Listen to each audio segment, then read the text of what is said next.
lie. Yeah, that's a no lie. To the source.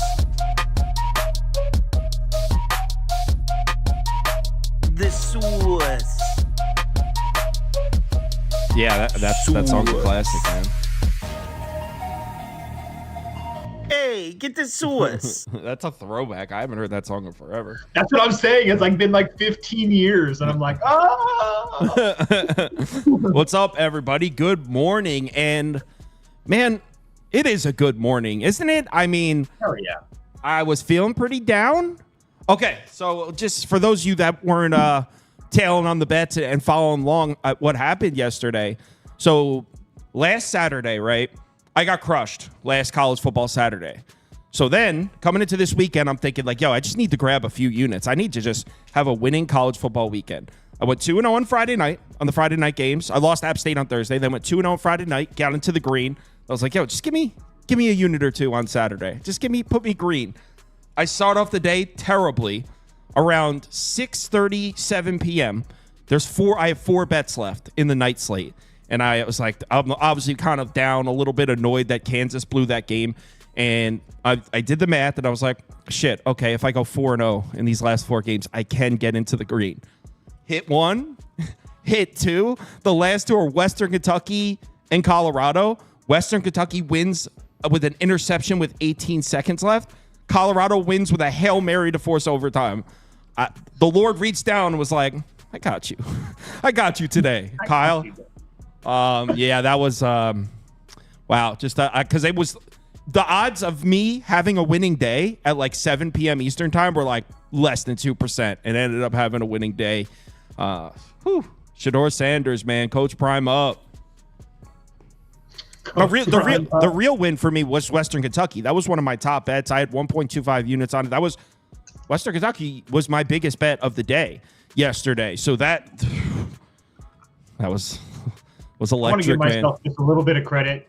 I only made 2 college football bets by myself. San Jose State. I know that you had that, but I had played it before, and I told you guys in the Discord, Nevada would kill Eastern Washington. They did. Easy money winner. Yeah, they did. They beat the shit out of Eastern Washington. They're so down. Eastern Washington's like so down. Sean's in the comments. Bo Nix isn't him. Bucks -6 all day. And Sean Redden?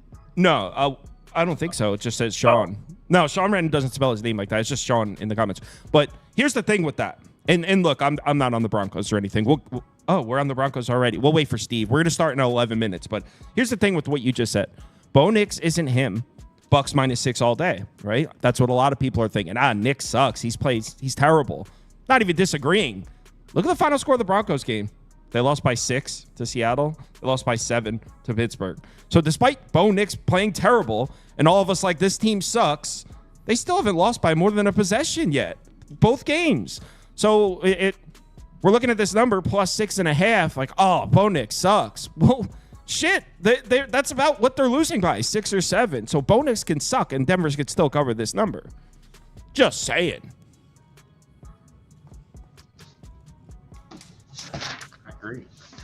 Where is Scoop? Scoop can't handle the NFL. He prefers kids.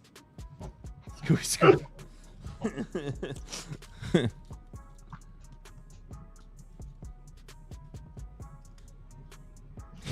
He needs more time to develop. The man's pushing 30, he said.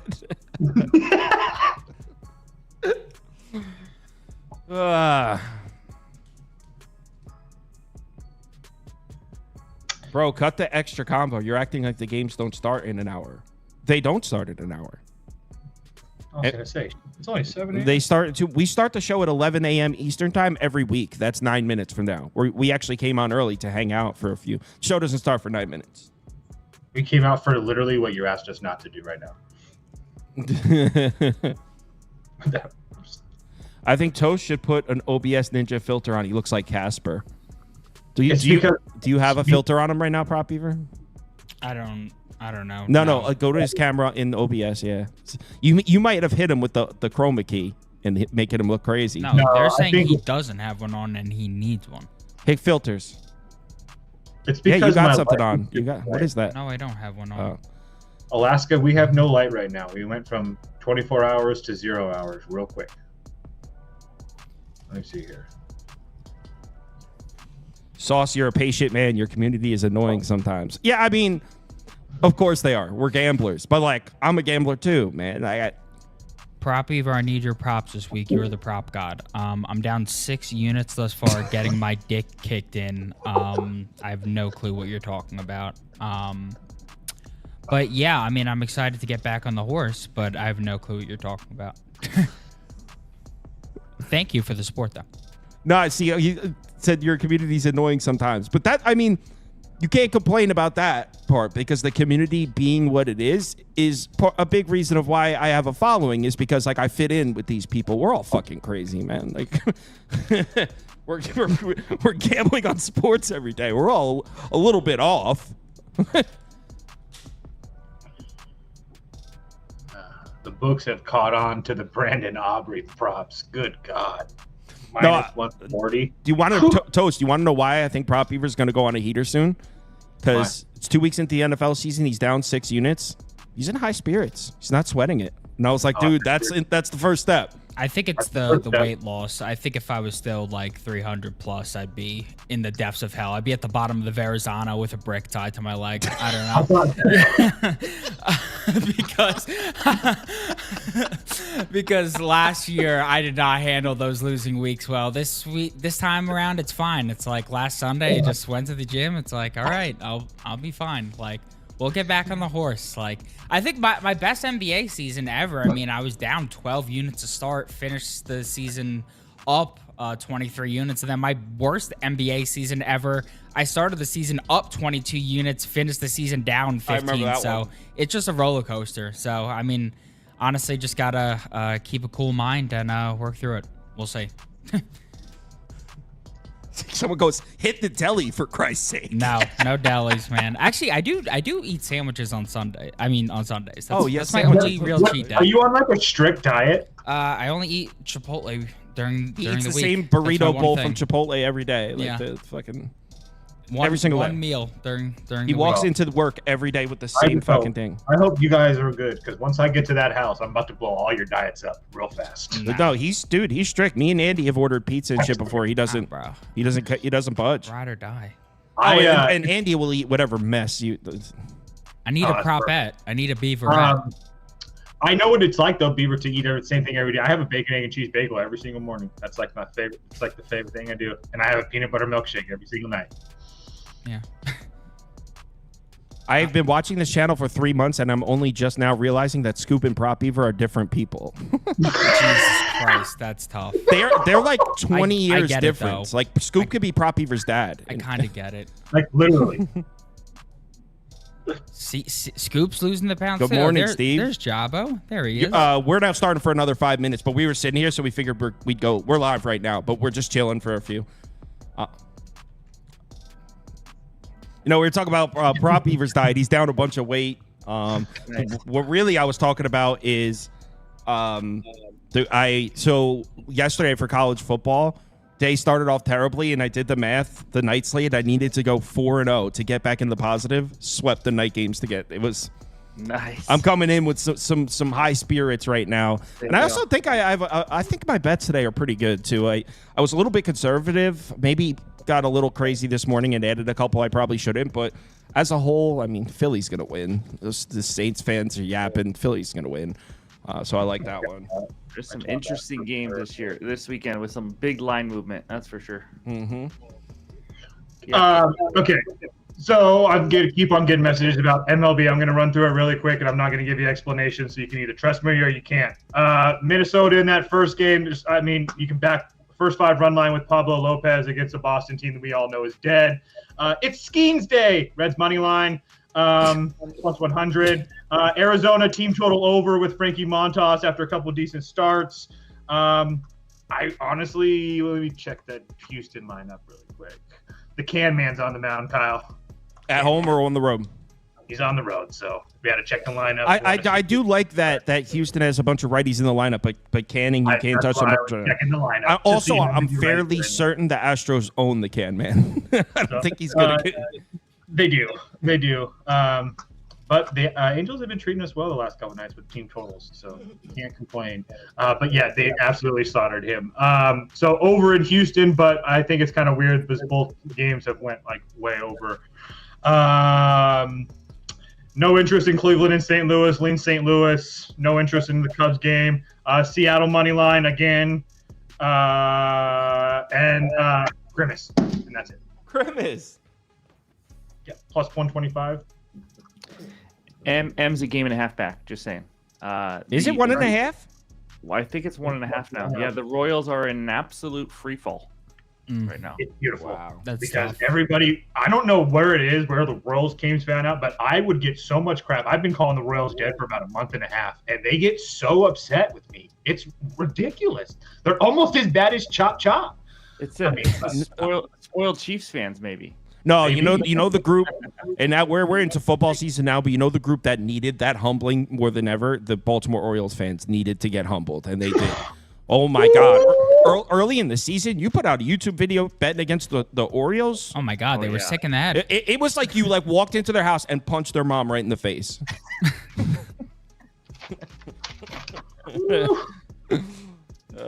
Baseball dead until 25, bro. Hop on the Grimace bandwagon, man. Clearly, you haven't been failing my plays. Yeah, I you tried. did call it too, because we were all like, before football was starting, posts like, this is the best time for baseball. When everyone stops paying attention, it goes to football. You get some better lines, and we were like, shut the fuck up, dude. It's football. And Toast is like, Fucking goober. You guys been good at the MLB playoffs last couple of years? Huh? You guys been good betting MLB Oh playoffs? yeah, dude. Oh yeah. I feel like Anytime, that's Toast's specialty, honestly. I mean, it's the one time of the year where I will literally give out 5-unit plays, and I will be betting 5-unit. Zach Wheeler at home, first run line. I'll bring it, inject it into my veins right now. Big old whale plays. Not well plays, but I do bet them pretty heavy in the playoffs, especially with certain starting pitching. Not every game, but 1 minute until we're starting. Hope everyone had a nice Saturday.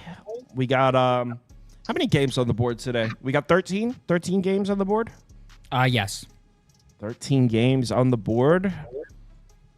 Got a couple I have a dog that I think wins outright. I didn't bet the money line. We'll get there. You know what, dude? This happened yesterday. I should have even had a better day because I bet Michigan USC over.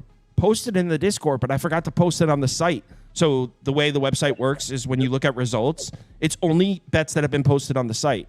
So that's the second time this year that a win got left off of my standings because I forgot to post it on the site. Colts +3 in week 1, they covered. And then Michigan, USC. Why can't that happen with one of my losses? Of course, the wins, a couple wins I forgot to post on there. But hey, it was a green day, so I can't. It's a cold world. Oh, it's 11. Real quick, how does North Carolina give up 70? What? I didn't watch the game. bro. I could not believe that. That was a sharp under. lost. All right. It's 11 o'clock. NFL Sunday. We're starting with Denver on the road in Tampa. And this is what I'll say. Throw up Denver +6.5 for me, Prop Beaver. I did not bet this. Really was considering it. In fact, I'm still considering it right now. All right, so we'll start with Bo Nix. What's everyone thinking, right? Bo Nix is terrible. Got to bet the Bucs, right? The whole world's thinking that. And it's not that you're wrong.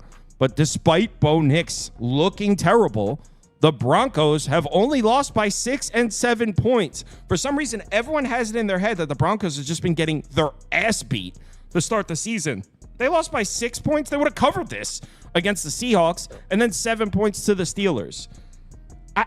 I think the market is exaggerating just how bad Denver has been. They haven't been beaten by more than a possession yet this season. And if Bo Nix playing terribly yields a 6 or 7 point loss for Denver, what if he plays okay? What if he plays slightly better than terribly? I think they could cover this number. Not to mention, can we talk about how this is a pretty terrible spot for the Bucs? You got Tampa Bay coming off the win of the season. They went into Detroit, beat the team that eliminated them last year. Went in, pulled the upset off, beat the big bad Lions. Now they have this weird game. Next week, they got Philly. the team they beat in the playoffs last year. Two of the biggest games of the season for the Bucs, right there in a row with a weird ass AFC Denver game thrown in there, a Broncos team they don't give a shit about. So I don't like the spot for the Bucs either. I've been saying if I can get a Denver +7, I'm in, but I haven't seen a 7 flash at all. So yeah, at 6.5, it's Denver a pass. If Denver +7 flashes, I'm hitting it. Gentlemen, I agree with you. It's hard to say that. It's not my best bet or anything, but the Broncos haven't been getting killed, like you said, and this is a huge sandwich spot for the Bucs. This is one of those games where you think the public's just going to pound the Bucs and just lose their ass, is what it feels like right here. So I lean on the Broncos side. Also, underdogs of 6 or more points, guys. They're 8-0 against the spread this year, and not only 8-0, they're covering by 9.5 points per game. So underdogs obviously been profitable. Quick trend, if you like to bet on a team to score first, Denver scored first in 13 of the last 18. Tampa Bay scored last in 13 of the last 18. If you like, that's like plus 135 or something. And then Sean Payton, first 2 weeks, seems to be better than the week 3. But just in case you guys need this for next year, 3-18-1 against the spread. The first 2 weeks of a season, Sean Payton is. It's just unbelievable. But my best bet, someone you've probably all been waiting to hear about, Bucky Irving, over 27.5 rush yards. He's been the better back first 2 weeks, to be honest with you. He has 16 carries for 84 yards, averaging over 5 yards per carry. Rashad White averaging a little under 2 yards per carry so far. Last week, both struggled because they faced the Lions. But Bucky's so far got 9 and 7 carries. I expect even more. But, I mean, if he even just gets 8 carries here, he just needs to average 3.5 yards per carry to go over this. This line is just way too low. Obviously, we know Broncos' run defense struggles mightily. This is just too low. I like Bucky Irving, the Tampa Bay backup running back, to get 28 or more yards. Great. Like that? No, someone goes, the public is going to pound the Bucs and lose their ass. I beg your pardon. Is that you're betting the Bucs, Prop Beaver? No, I'm actually looking for my graphic here. I don't particularly see it, so I don't really know where it is. Go forward, not backwards. Oh, wow. This is in a weird order. Oh, there it is. Yeah, Baker Mayfield under 21.5 completions here. I like this play quite a bit for multiple reasons. Mayfield obviously has looked really good the first 2 games under his new OC, Liam Cohen. But I thought there was something pretty noticeable last week about what the Lions did with their coverage against Tampa. They played man coverage on 60% of the dropbacks. And Baker's not been nearly as effective against man going back to last year. I mean, this year against man, the yards per attempt has been cut in half. The completion percentage goes from 87% against zone to just 56% against man. And the air net yards per attempt goes from 13 against zone to just 3 against man.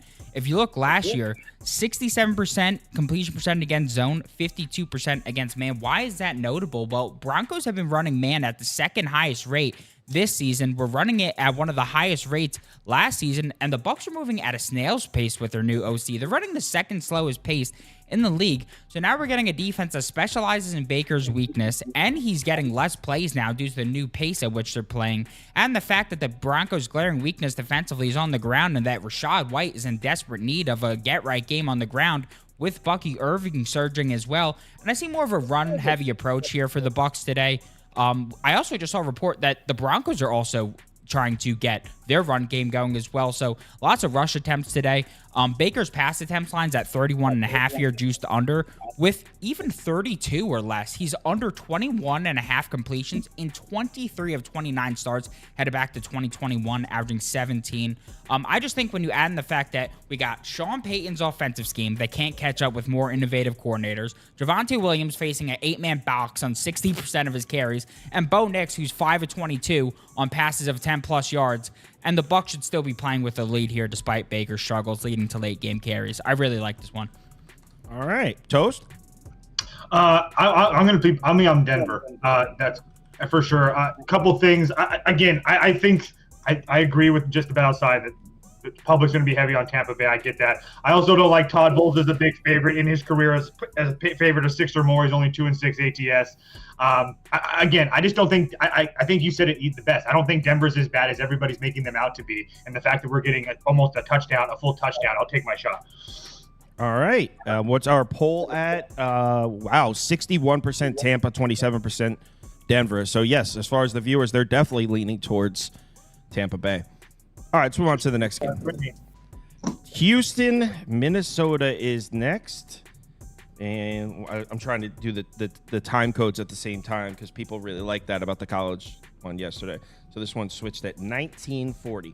All right, Houston at Minnesota. I do have a couple bets on this game, but it's not one I feel particularly strongly about. Does anyone else want to go first? Yeah, I'll go first. Best bet, Texans -2. I actually was really close to going Vikings team total under 23.5 as a separate bet. I honestly could have gone either way. This Vikings offense, when you look at it, see they scored 23 points last week, but if you really break it down and see what happened, I mean, they were handed 3 points with a block punt. They had a 97-yard touchdown pass to Jefferson. Purdy threw an interception on his own 10-yard line, handed them 7 points. So this offense, when you really, especially if you take away that 97-yard play, it's not like they dominated. Darnold did, just okay. If you take away that one play, obviously you can't take away, but I just think the Vikings offense is being a little overrated right now. Even though they're playing well, they did face a horrendous Giants defense, also scored 28. Even 7 of those were on a pick 6 from Daniel Jones because everyone does that. They scored 21 offensively. I think the Commanders just put up 21 against the Giants. I just think we're overrating this team just a little, and they're playing well. I do like the Vikings defense, but this is a great buy low spot. Texans -2. I don't know what the look-ahead line was before the season, but I know it wasn't 2. I'll tell you that. This is just too low in my opinion. It's going to be hard, obviously, in Minnesota. But here's the deal. They're going to be one-dimensional. First of all, no Jordan Addison for the Vikings, and they've been counting on running the ball. It's going to be hard to run the ball against the Texans. This is a very good run defense. So it's going to have to be a ton of Justin Jefferson, that's for sure. So, and then the Texans offense, the Vikings have been helped by creating turnovers. CJ Stroud doesn't turn the ball over. Also, Flores likes to blitz, as we all know. Stroud versus the blitz this season is 17 for 20, averaging 8.3 yards per attempt. He's just been absolutely torching blitzes. Balanced offense. Obviously I know the Texans got injuries at the running back position, things like that, but Vikings do have holes in that secondary. 25th in pass yards allowed right now. Texans are the better team in my opinion. Getting under a field goal. I love the Texans -2 in this one. Yeah, kind of hard to argue with that. And I'm in agreement. I split my money in half. I put half on the Houston money line, half on the under at 46.5. I definitely don't love that. I feel like those are the two bets everyone's going to have here, but excuse me. Not particularly worried about it. What you said about the Minnesota offense, I couldn't agree more. They've looked good so far. Sam Darnold has looked good. They haven't seen any adversity yet. I mean, Sam Darnold's only been pressured on 29% of his dropbacks so far this season. Oh, last week. He was 5 of 9 for 5 passing yards on those dropbacks. So, yeah, I mean, we haven't seen it because he hasn't seen a ton of pressure yet, but Sam Darnold hasn't handled pressure well. This Houston pass rush is improved. Now, we do have to mention that part of the reason he hasn't seen pressure is Minnesota's offensive line. It looks very good. But I expect Houston to generate a little bit of pressure here. But even more important than that, what we haven't seen is the Minnesota run game not be there to bail Sam Darnold out and just pave the way for him to have a cookie-cutter type game. Minnesota's not going to be able to run the ball on Houston. This might be the best run defense in the NFL. So I think this Minnesota offense, although it's looked good, will look a lot different when you take away Aaron Jones in that run game and Sam Darnold all of a sudden is put in a position where he has to make plays. I think Minnesota's offense is really going to struggle. The reason I split my money in half and I'm not all in on Houston, like it sounds like you are, Steve, is I'm not completely sold on the Houston offense moving the ball here on the road. I don't think they're going to be able to run the ball. Like you mentioned, there's injuries to the running back position, and this Vikings defense is official. This is a really good defense. So I don't think Houston's going to be able to run the ball in this game. They couldn't run the ball in the Bears either. And it's kind of similar to what I just said about the Vikings. I don't think either team's going to be able to run the ball. What it comes down to for me, I trust CJ Stroud to make the play to get the win at the end of this game more so than Sam Darnold. I really could see Houston's offense struggling as a whole too. And like you mentioned, splits-wise, what is CJ Stroud really good against? The blitz, like you said, zone coverage. That's Brian Flores. He's really good against the blitz, really good against zone coverage. That's Brian Flores. So, yeah, I like Houston to win. Should be a great defensive game, though. Yeah, so to those gamers, I'm sorry about the DK prop. I was also excited to watch the game, and when he got that 56-yard catch, I was also disappointed. Sorry about that. I'm going to make it up to you because we got Blake Cashman. His name is literally the Cashman. Are you doing a tackle prop? Yeah, it's a tackle prop. You got to take an over when his name is the Cash Man. Over 8.5 tackles plus assists. He's a man who gets juice to tackle guys at home. Simply put, 5-3 in his last 8 home games, 2-6 in his last 8 road games, with an increase of 4 tackles average at home. And he's going to be at home facing a team that let him walk in the offseason. And now he won't have an absolute dog in Ivan Pace Jr. to compete with 4 tackles. That's massive. Now, I'm normally not looking to invest in tackles plus assists over for a linebacker when facing the opposing team's top 2 running backs are listed as out, and the new starting running back is coming off an Achilles tear, suggesting low usage in the run game. But go ahead and look at some props today. Cam Baker has his attempts line at 15.5. if not 16.5, and his rush plus receiving yards line is listed amongst the highest on the board today. Achilles be damned. I think the way that Flores' scheme has created havoc the first 2 weeks, they're going to have to run a bit here. So even if his usage isn't insane on the ground here for Akers, Stroud was amongst the league leaders last year in terms of usage targeting the middle of the field. And what has that resulted in? A combined 37 tackles for the quadruplet of inside linebackers facing the Texans thus far. We've seen 2 hit double digits, while the other 2 have hit 8 each, just missing by the hook. I just think Cashman's a guy who can get 15 on any given Sunday. You're going to give me this at home with no pace. That's disrespectful. Toast? Yeah. So for me, Kaimi Fairbairn over 7.5 kicking points, minus 130. You can laugh all you want, but this guy has a leg of gold. Oh, he's awesome. I mean, it's 6 for 6 in field goals over 50+ yards. He's going to be playing in another dome here today. Not to mention, I agree with you guys. I think it's kind of really hard to pick a side. I think that a lot of people that I know that I respect took the points with the Vikings, and I don't really trust that. Not to mention the line move is kind of freaky to me. So I don't really want. I want to watch this game, but I want Fairbairn's field goals over 1.5 is like minus 170. So just to give you that. So that's why I went kicking points. I usually don't do that, but I'll take my chances. With he's in a dome and he can kick it pretty deep, he should be all right. The Kaimi Fairbairn over 7.5 kicking points is. Listen, I condone it. The dude's got the leg of all legs. I mean, we didn't get to see it because the offense was so shitty before Stroud got there. The dude's got one of the best boots I've ever seen. Thank you. He was. Yeah, I mean, he was good for us last week. He's the Chicago. Addison Barga of kickers. All right, let's go to the next one. Okay, that's just. That was a low blow. A tackle and a kicking prop, guys. You're welcome, everyone. Welcome to my world, Steve. Stay tuned in. Chargers at Steelers next. Ah, man, this is a tough one. Let me just put the time code. All right. So we got the Chargers on the road in Pittsburgh. My thoughts on this one are pretty simple. I don't have a bet down on currently. I'm really not seeing the path here. How are the Chargers going to move the ball on the road in Pittsburgh? I mean, sure, yeah, that brand new Greg Roman rushing attack looks great against the Panthers and the Raiders.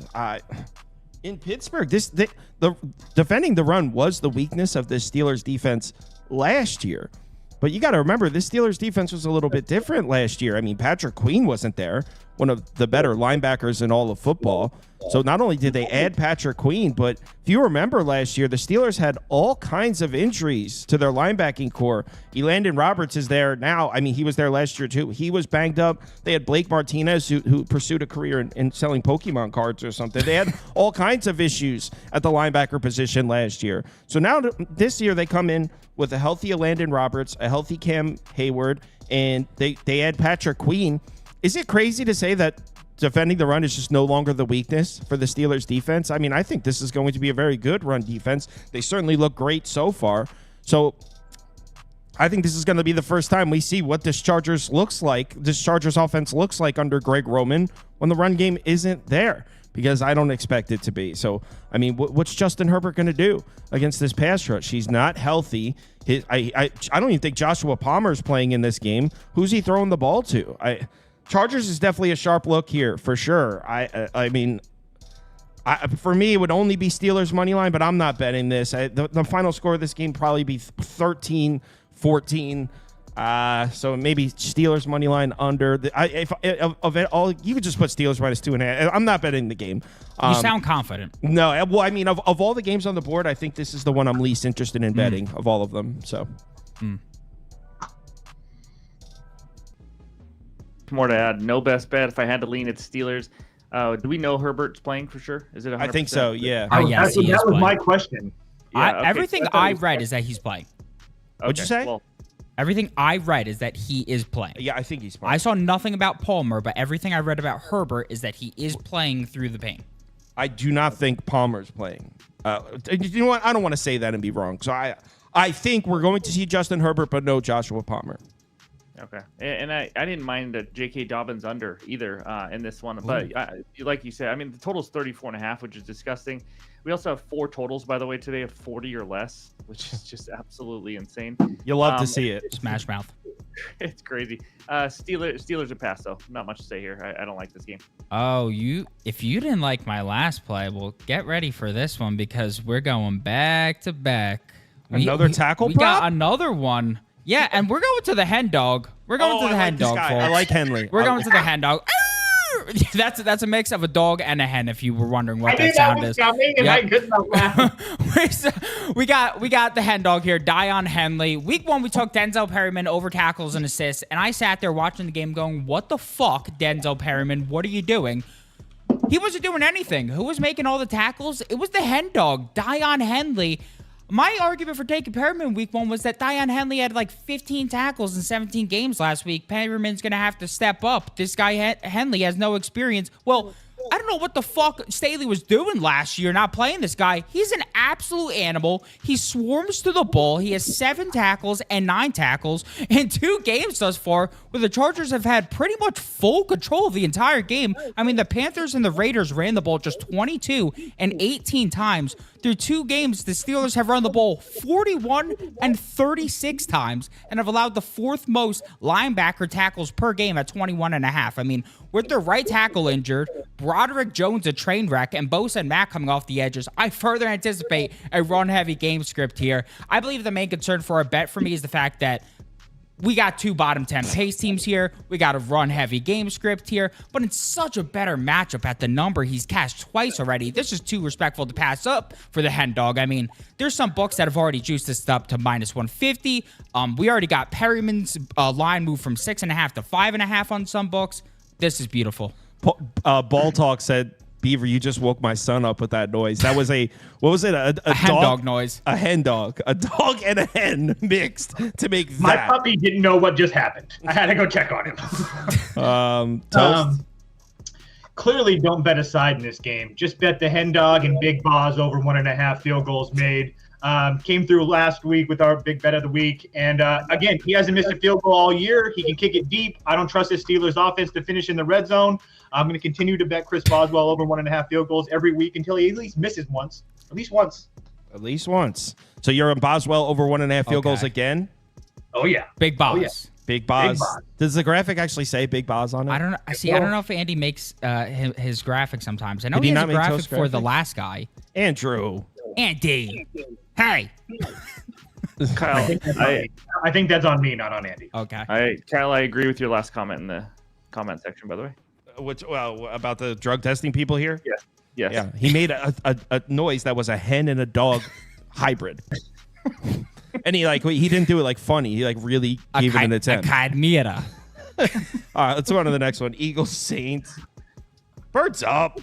Birds up. No discussion. No, we don't even need to talk about it. We can just skip to the next one.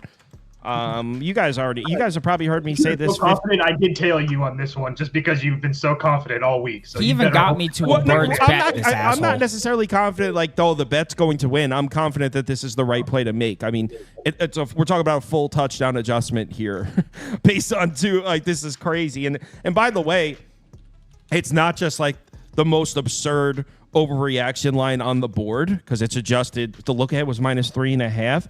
It's also the fact of what caused the adjustment. What kind of line are we looking at here if Saquon Barkley catches the ball and the Eagles are 2-0 with wins against 2 solid teams? This line is crazy. I got it at +3. I think the Steelers win outright. I think Saints fans really need to be humbled quickly. I look a couple things that are a little bit different. Now, first of all, maybe the Saints offense is going to be really good this year with Kubiak. I'm not pushing back on that. They look great. Maybe they're going to be great this year. I'm not saying the Saints are actually ass and now we're going to see it. I'm just saying that what do you think Derek Carr is going to throw 55 touchdowns? He's not going to do that every single week. But a couple of things a little differently here for the matchup for the Saints. First of all, Derek Carr has not played a team that runs man coverage yet. He's thrown all of his damage has been against zone coverage. We're talking about Vic Fangio's defense. We're going to see a lot of man coverage in this one. Not saying that means that Derek Carr can't throw on the Eagles. Of course he probably can. It's the Eagles defense, but it's different than what he's been seeing. So I wouldn't be surprised to see a Derek Carr interception or two in this one. Just make a mistake. It happens.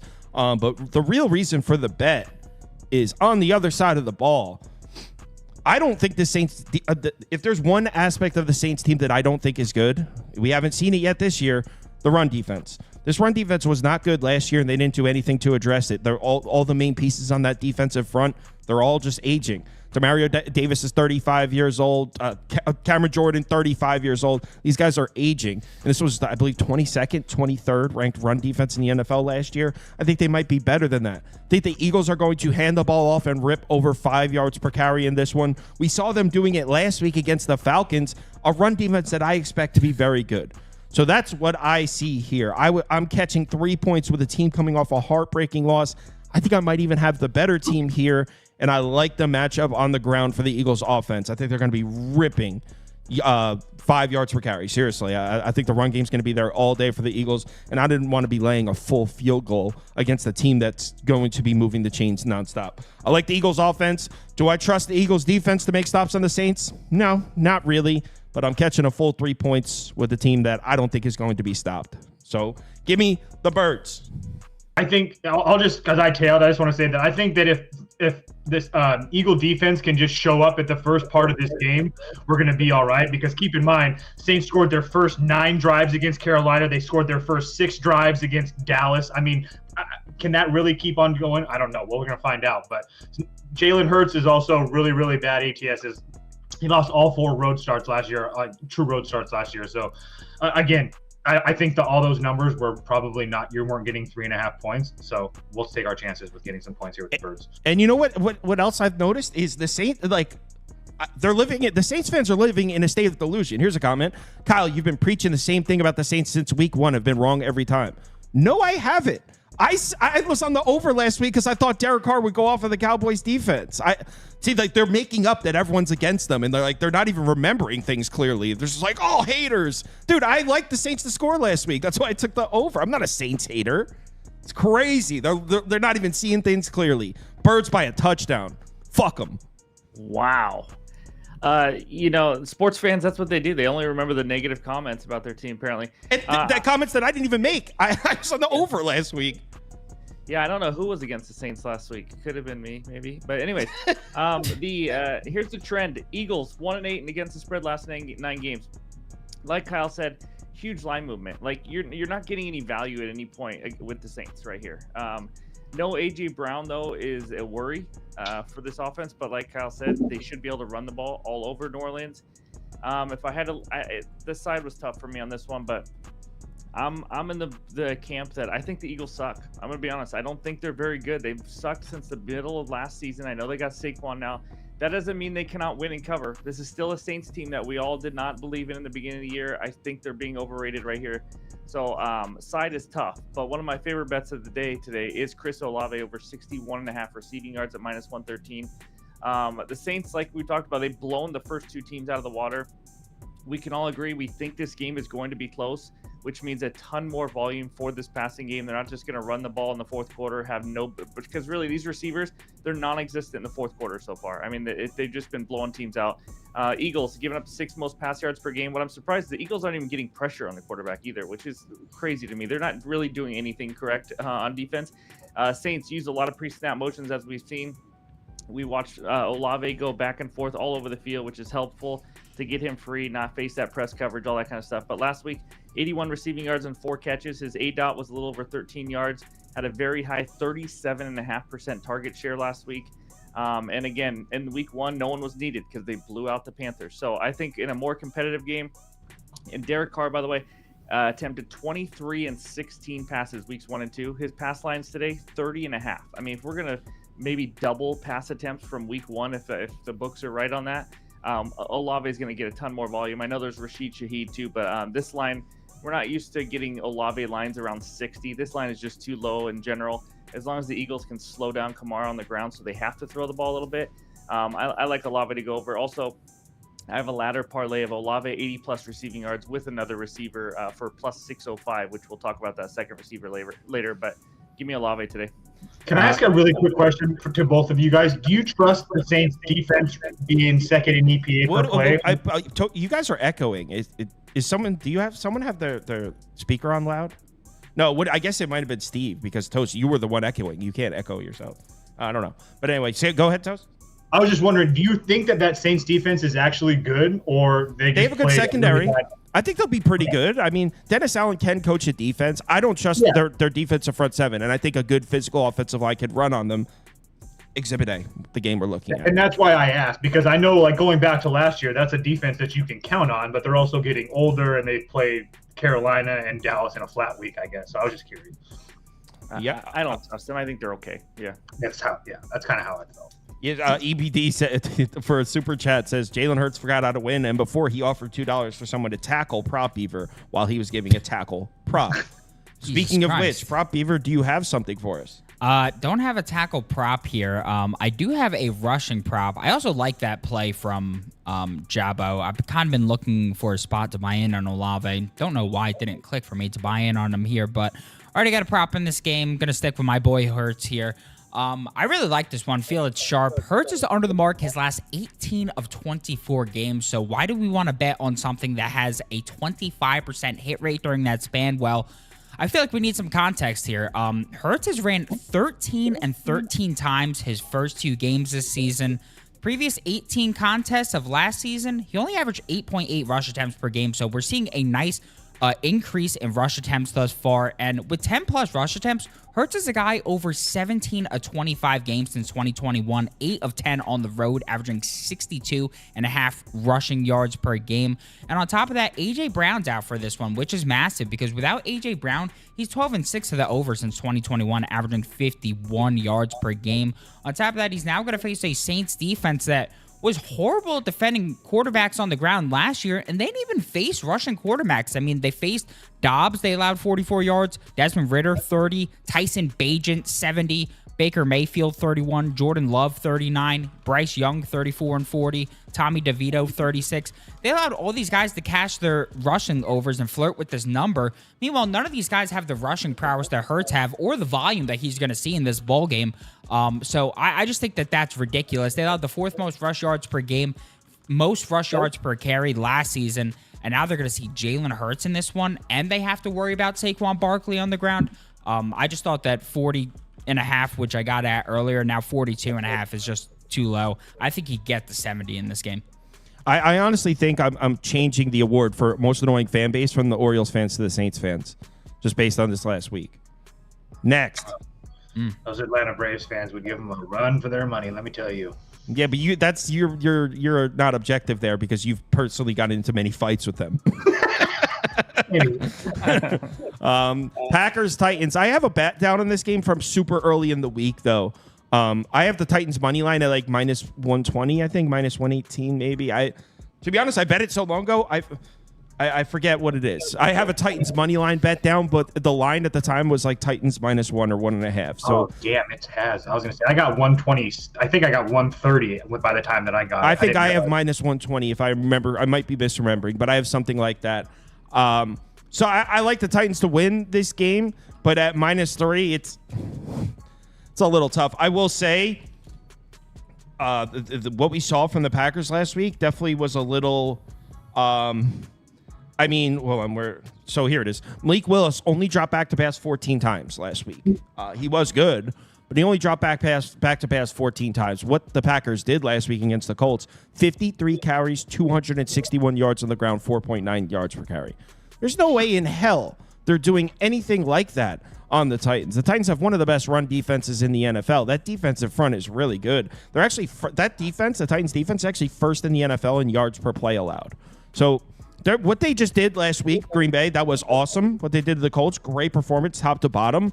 they're not going to do. I mean, I'm not saying that they can't win this game. I'm just saying I hope that LaFleur has some more tricks in his book, because they're not going to come into Tennessee and hand the ball off 53 times here and expect to see success. They're not going to be able to run the ball on the Titans, which means is Malik Willis going to throw it here on the road against a good Titans defense? I don't know. And then personally on the other side, I don't really think this Packers defense is very good. I know if you look at the scoreboard, it looks like they were awesome last week against the Colts, but Colts kind of beat themselves. They had 18 carries, 140 yards on the ground, 7.8 yards per carry. Jonathan Taylor averaged almost 8 yards per carry. I mean, it's not like Colts shot themselves in the foot just as much as Green Bay made stops. I think the Titans win and cover this at -3, but if I have a Titans money line bet down. If I didn't have, I can see Prop Beaver scream.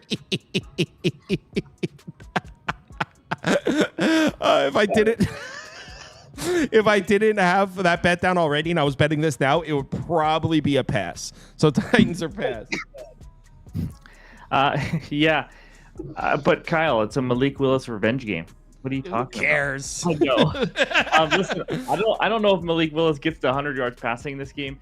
I like the Packers team total under. I gave this out as a possible added play. I was waiting for Jordan Love. They fooled me. I wish I didn't even think he was playing. Otherwise, I would have got it early at -3. I don't love it as much, but at when it was -1.5, -2, I did, or just take the money line at that point. But Titans, I'm falling more and more in love with this defense. It is so good. I just don't see the Packers moving the ball. And then, like Kyle said, I think Tony Pollard has a big game, and that leads to my best bet, which is just an anytime touchdown at +110. Tajay Spears is questionable, hobbled. Pollard has 38 carries through 2 weeks, obviously facing that dad bod defense of the Packers. 103 rush yards to Jonathan Taylor, 109 to Saquon. I mean, this is Pollard all day. I think they run the ball well, control the clock, get the ball out of freaking Will Levis's hands as much as humanly possible.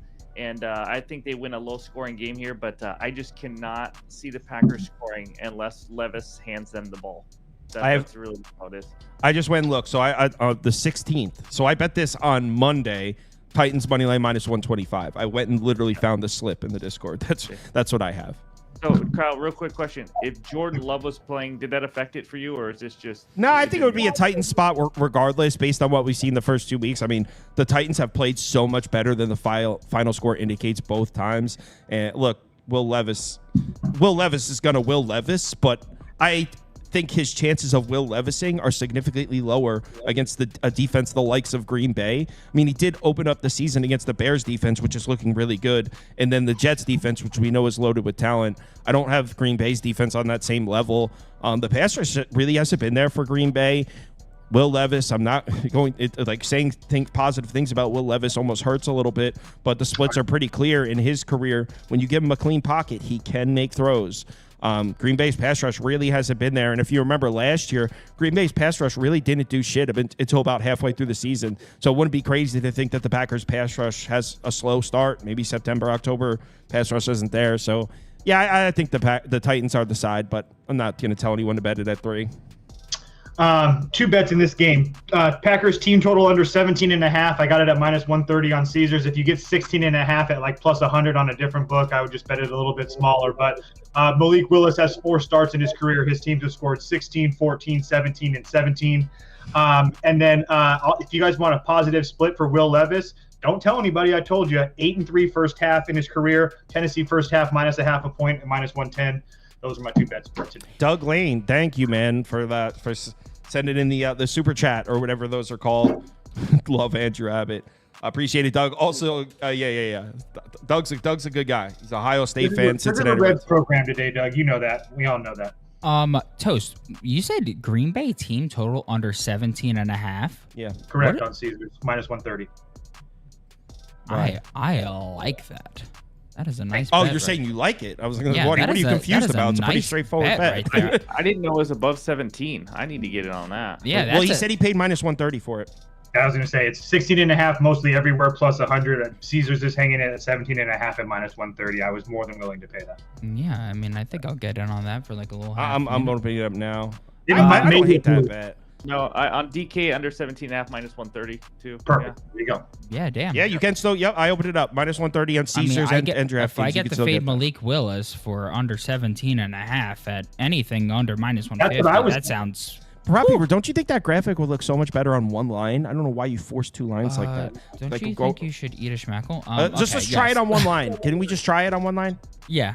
I mean, I'm down to try anything once. Okay, yeah, sure. That looks a lot better, if you ask me. Yeah. Okay.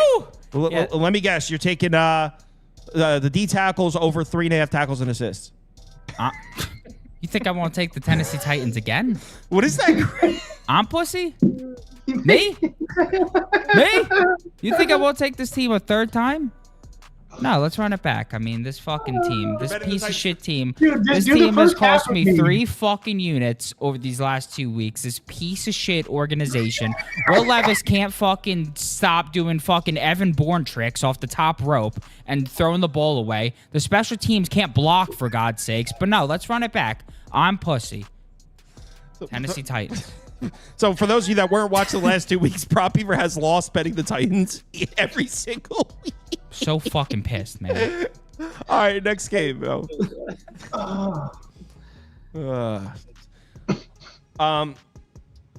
Giants Browns in Cleveland. Prop Beaver, I sent you a graphic for this one. Little chance I'll of weather download it. issues here. Little chance of rain showers in Cleveland. Just wanted to throw that out there as your weather guy. As your Chance weather of guy. rain showers. Yeah, I sent in a graphic for this one. I need you guys to take a look at this before. I think it'll really just open your mind as far as making a bet in this one. There it is. Daniel Bones up. Giants plus 6.5. This isn't. I'm not joking. I really did bet this. It's one of my smaller bets. But for plain and simple, the Giants are going to run the football in this game. First of all, let's start with the negative of why this line is 6.5. It's because Daniel Jones is averaging 2.8 yards per pass attempt when pressured this year. That I said that correctly. 2.8 yards per pass attempt when pressured this year. So yeah, he's on the road in Cleveland. That's terrifying. Here's the good news: Giants aren't going to throw the ball, even with bad weather. Especially now that there's bad weather. If you're talking run game versus run game, give me the Giants, maybe outright. The Giants have been running the football, man. Jacksonville, a team that can't even run it. They averaged 6 yards per carry last week against Cleveland. The Browns' defense is 25th in the NFL in yards per carry allowed, 20th in run defense success rate. Giants are running the ball all over Washington. In fact, if they had a kicker, they win that game comfortably. They had averaged 5.9 yards per carry against Washington last week. Singletary looks pretty good, running behind that new and improved Giants offensive line. Plain and simple, Giants are going to hand the ball off here. I don't think Cleveland's defensive front can stop it. They're elite against the pass, elite pass rush, elite secondary. I think those are all things the Giants have no interest in even testing. Run the football. And on the other side, I think if you laid the points with Cleveland, I get it. Can you put the poll up? Oh, did you already? My bad. I think if you lay the points with Cleveland, about halfway through the second quarter is when it's going to hit you like, wow, Deshaun Watson sucks. It's one game where he looked okay. I mean, not even great. And all of a sudden, we all forgot what we were talking about just a week ago. Yeah, this is too big of a number to lay with a Browns team that is very one-dimensional. It's very reliant on the pass rush. It's a pass defense. That's what the Browns are. They're a pass defense. Giants aren't going to pass it. I'll just follow you really quickly because I played the Giants and I played their money line as well. I just wanted to see. I kind of went a deep dive on Deshaun Watson over the last couple of days, and over the last since 2020, there's been 58 guys that have had 200 or plus plays in the NFL, and he's about 50th as far as EPA, completion percentage, all those things that you would look at as far as how our quarterback is succeeding. So he's just absolutely terrible, and he's just not the same guy. So and not to mention the fact the Giants are coming off a game where they literally the first team in NFL history to score 3 touchdowns, not allow a touchdown, and then lose that same game in regulation. I think the Giants defense shows up today. I think that Daniel Jones shows up today. Giants are winning this game, guys. Giants, I think, are going to win this game. Bones, I don't think people really understand the grit that is Daniel Bones Jones. Rain on my parade, Beaver. I agree. You with us? I agree. Yep. I think the Giants also can win straight up today. Yeah, I mean, simply put, Deshaun Watson flat out isn't good at this point. It's just getting insane. I mean, last week, the dude fucking stinks. He stinks. It's hard to watch. I mean, last week was a good game for Deshaun Watson. This dude stinks out loud. It's hard. It's fucking hard to watch, people. How can you, as a Browns fan, go out there and be like, "Oh no, Deshaun Watson isn't bad"? I swear to God, he's not that bad. He's bad, people. This guy can't throw a football. Poor Amari Cooper. This is bad.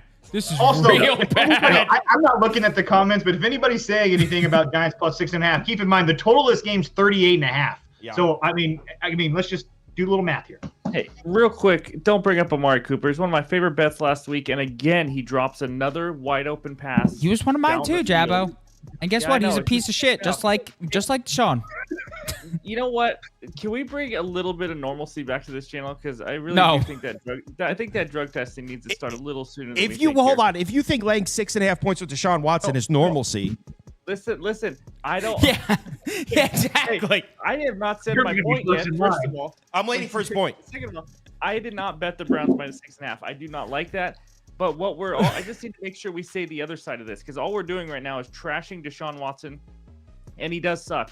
Daniel Jones is a worse quarterback still. I don't think. Okay. Daniel Jones is Wait, good, did you and see they the just think- graphic though? Did you? He might not have seen the graphic. Bones. Yeah, make it bigger so he can see. Okay. Yeah, I'm sorry. Did you not see? This All is right, called thank you. Aura, Jabbo. Aura. Thank you. Daniel Jones is a bounce back guy. 21 and 15 ATS in his career after a loss. The dude just bounces back. What can I tell you? Against the spread, you mean, right? Yep. Okay, the money line was too far for me. Listen, you're saying that the Giants ran the ball well last week. Guys, they played the Commanders. The Commanders are a horrendous football defense, a football team in general, but they are a horrendous defense.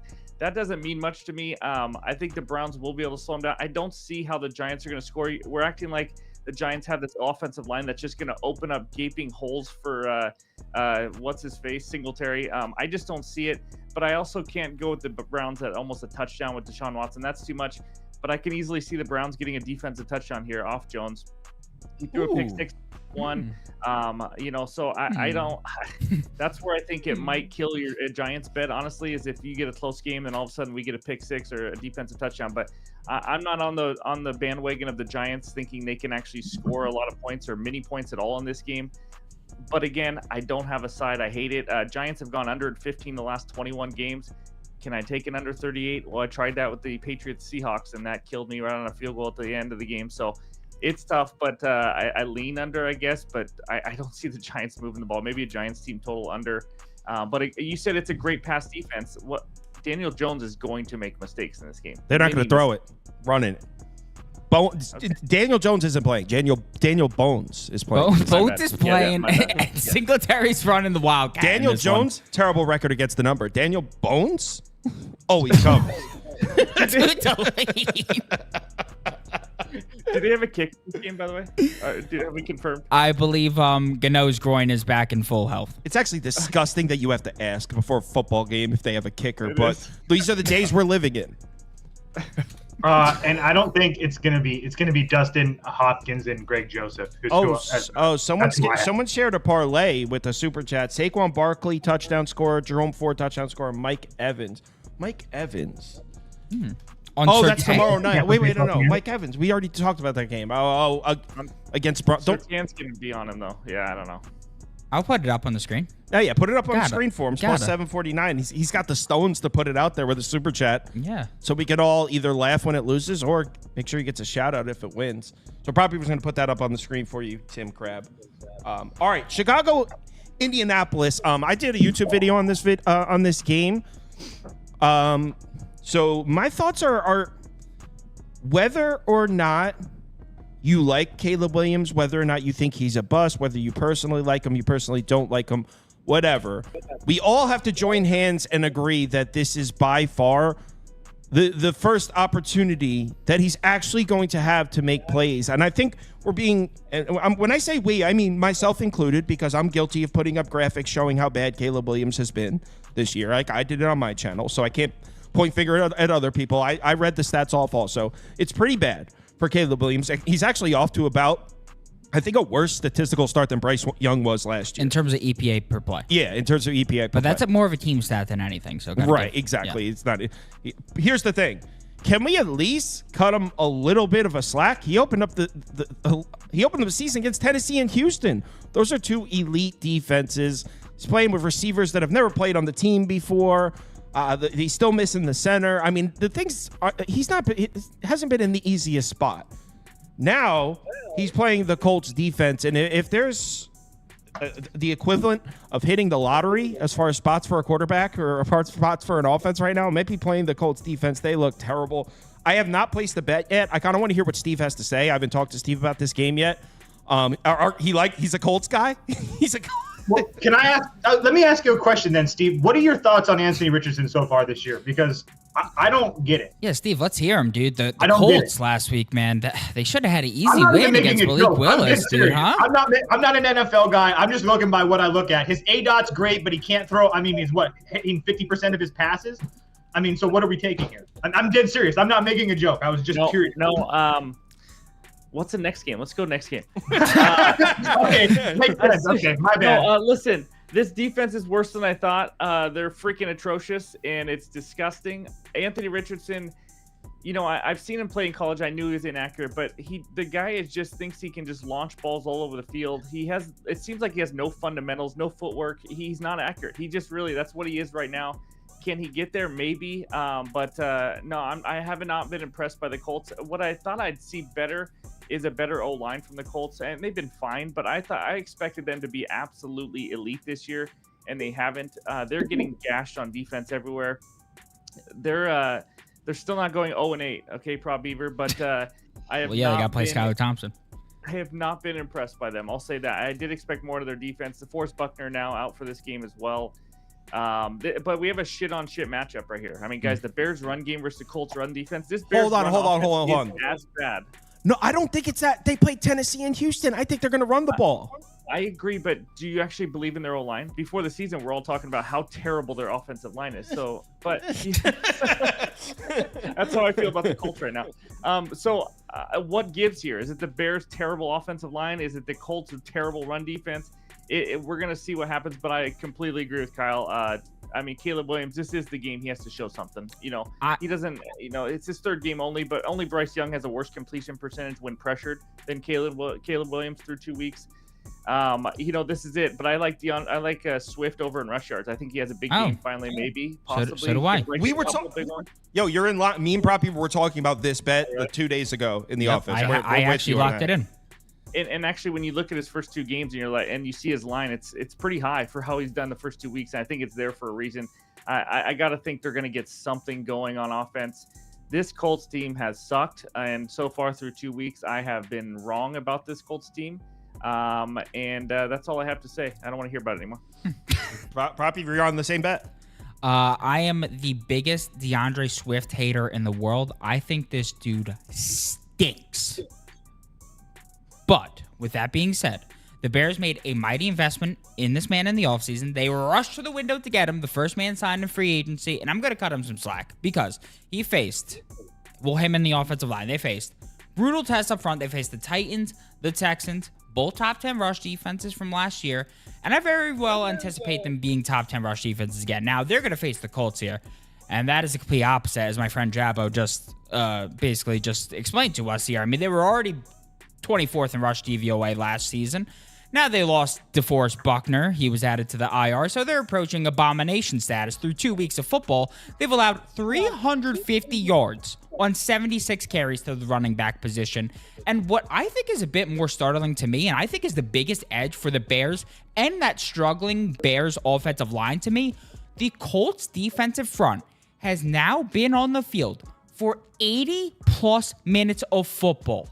Yes, they have been on the field for 40 minutes in the Packers game and in the Texans game. Each of those games were on the field for 40 plus minutes. They are 30th in rush DVOA through 2 weeks of football. And yes, the Bears O-line, they have always been bad at pass protection, but run blocking, that has not been an issue of theirs. In 2022, they were 11th in adjusted line yards, 5th in run block win rate. 2023, they were 11th in adjusted line yards, 2nd in run block win rate. But this year, they're all the way back at 32nd and 17th. I think that this is a massive outlier. I think that there's a chance that last game's disgrace was an outlier as well for Swift. I think that now is the chance for him to go ahead and pop off. I mean, in terms of him getting the snaps, it's there. He's had a 66% snap share his first 2 games as a Bear with just a 58% snap share. He's over his last 11 of 15 games. And he had 10 carries week 1, 14 carries week 2. With just 11 plus attempts, he's over his last 16, 19 games. So I love this one. You could put up Bears for me. I didn't bet this one. I think that would be the side to be on. I'm not going to waste any time talking about it, though, because I don't feel too strongly about it. Yeah, pure pass for me as well. Real quick, how do the Colts give up so many rushing yards when Malik Willis is the quarterback? Put every single defender in the box. Like, how do you even allow that to happen? What are you worried about? Malik Willis throwing to who? Like, it just doesn't make sense. I don't get it. Yeah, I don't mean either. Let's move on. That's why I bet this prop, honestly, because as much as I don't love DeAndre Swift, if you're allowing teams to rush on you with Malik Willis at quarterback, then the rush defense must truly be that bad. Next up is Miami at Seattle. Got the worst of the number. I bet the Seahawks this morning at 4.5. It's now 4. So Prop Beaver is going to get the poll and stuff up, and then when you're done with that, you could throw Seattle minus 4.5 up for me. But I'm actually passing the ball over to Steve here, who is in the Seattle area and a Seahawks fan. Did I make a mistake here betting the Seahawks? Correct. Yes. Correct. Yes, I did make a mistake, or that was a correct bet? You made a mistake. I have 3 best bets in this game. First one, Dolphins plus 4.5. Listen. Just listen. Backup quarterbacks, first of all, 29 and 15 against the spread when they're facing bottom 20 defenses. Now, I think this line was even higher earlier this week, but the Hawks, what have they done? Let's just talk about what my Seahawks have done to deserve being a 4.5-point favorite over a decently talented team. By the way, aren't you Mr. Miami Dolphin over there, I thought? But anyways, I'm done. Done. He's Mr. Miami Dolphin when they have a good quarterback at the helm, not fucking Skylar Thompson's bitch ass. Well, Tua hasn't looked good either. He was terrible before he got taken out last week. Either way. Man, Skylar Thompson was losing me bets in the big fucking 12, man. I'm not taking him in the NFL. Okay, college PTSD. Seahawks so far, they have beat but did not cover versus Bo Nix and the Broncos. They looked the first half they looked horrendous, and then they did what last week? They won in overtime against the Patriots. Let's just calm it down a little bit. And I told everyone before, listen, we're gonna start 2-0. Everyone's gonna freak out. It's 2 terrible teams. The Hawks against the spread as a home favorite the last few years. You think we have that 12th man?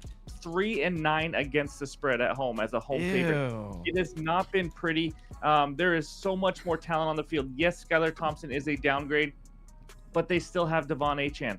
He is going to run the ball. He's going to have a huge game. Seahawks giving up almost 5 yards per attempt right now. They gave up 177 total rushing yards to Stevenson and Gibson last week. They struggle in the middle of the field. They now have to account for Tyreek Hill and Waddle. Guys, they played the Broncos and the Patriots. What wide receivers have they been worried about so far in the first 2 weeks? Just name me one. And now they have to face. And listen, I know they're not as deadly with Skylar Thompson back there, but still, they have to worry about the talent, the speed that the Miami Dolphins have. Kenneth Walker out, George Fant out, Jerome Baker doubtful, Mafe questionable. They have injuries all over. I think the Dolphins keep this one close. It is disgusting to take a backup quarterback. I'm not sitting here saying Skylar Thompson is some elite quarterback or anything, but the guy only has like 3 interceptions in his career. He does take care of the ball. Just get the ball to Achane, and that leads him to a second bet. Achane 5+ receptions.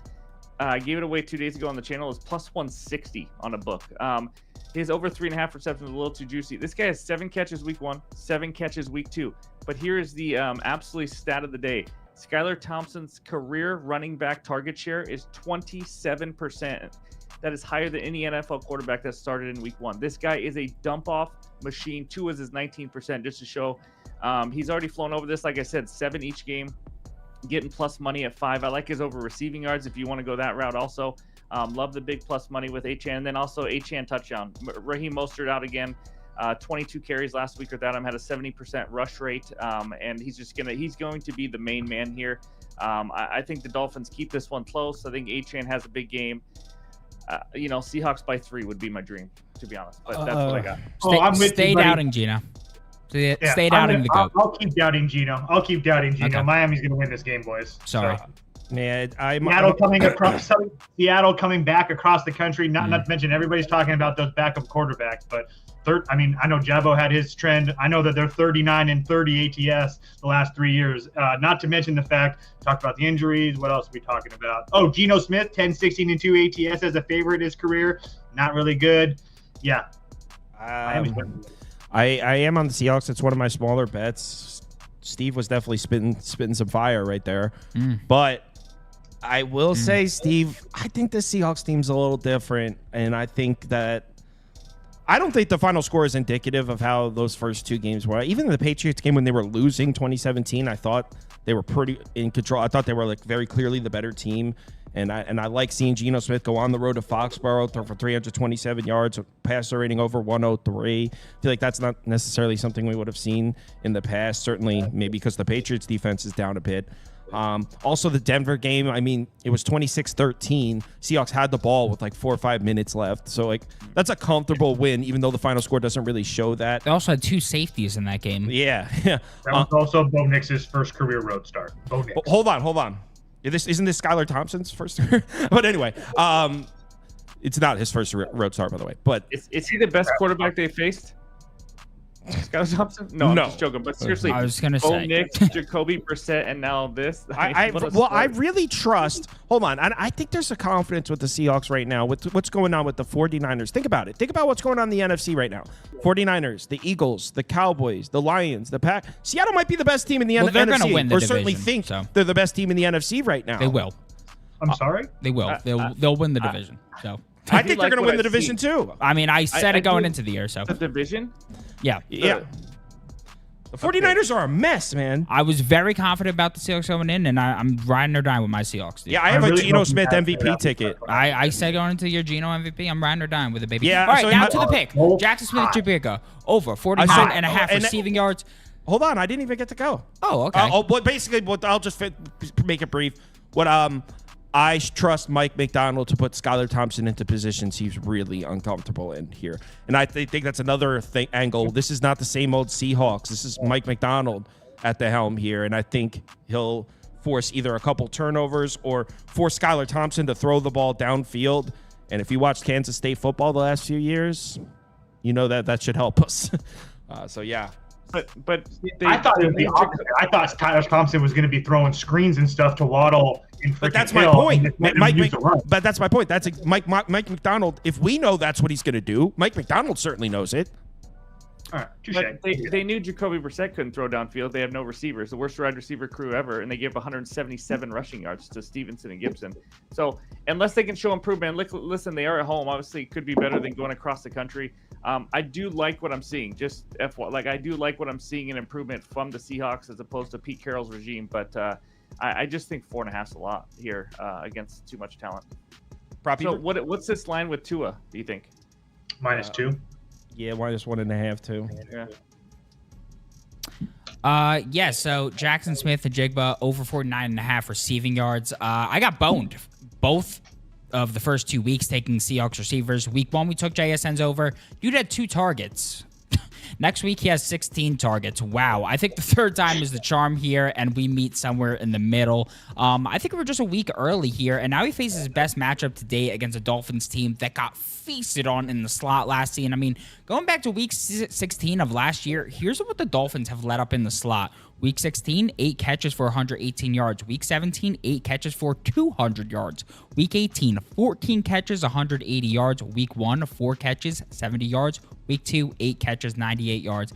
That's a very efficient 15.8 yards per reception as well. So we're getting not only tons of volume, but a lot of efficiency as well. Kadir Kahu is clearly the biggest mismatch on the field for Geno to exploit. And with Ramsey and Fuller on Lockett and Metcalf all game, it is one I expect for him to attack often here. We saw kind of the Seahawks game plan really change when Kenneth Walker wasn't on the field last week. Now, I don't know if that's because the Patriots have a tough rush defense, but the Patriots also have a tough pass defense too. And we saw them have no fear attacking that last week. I mean, 44 pass attempts for Geno in comparison to a very small amount of rush attempts. I just think that they really want to lean on the pass when Kenneth Walker's off the field, lean on the run game when he's on the field. So I expect to see a lot of pass attempts again today as well.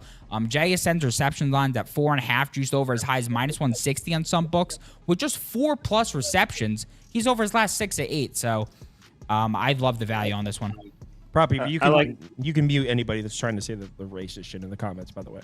So, all right, let's move on to the next game. We've been on this game Just for real quick, Prop Beaver, I do like that bet. DK Metcalf and Jalen Ramsey, by the way, have some history. So over under of a half a fight, I think, is an over today. But I think they're going to go at it. So that JSN should, I like that bet a lot. Oh, well, that's actually a great point, Jabbo. I would love a little in-game quarrel. All right, next game up is Panthers Raiders. I do have an open ticket in this game, and I would still play the same side, but obviously I liked it a lot more at 7. I have a full unit on the Panthers at +7.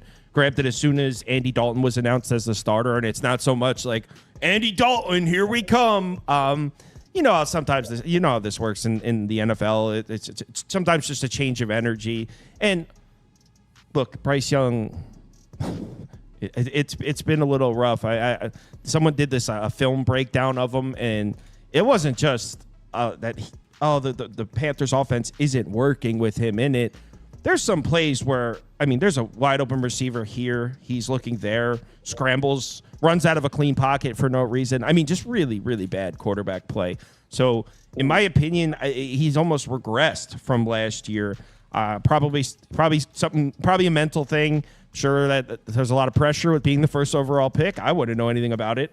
But yeah, he wasn't it, at least right now.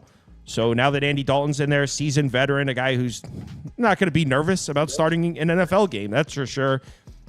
Catching 7 against the Raiders is just nuts. So yeah, I'm on Panthers +7. And if you're asking if I would still play it at 5.5, the answer is yeah. I think anything over a field goal, you would have to play Carolina here. We don't know what this team is. By the way, we think this Raiders defense is all big and bad. Chargers ran the shit out of the ball on the Raiders. So let's just say the Panthers can't run the ball here on Las Vegas. So yeah, I'm on Carolina +7. I'd still play it at the 6.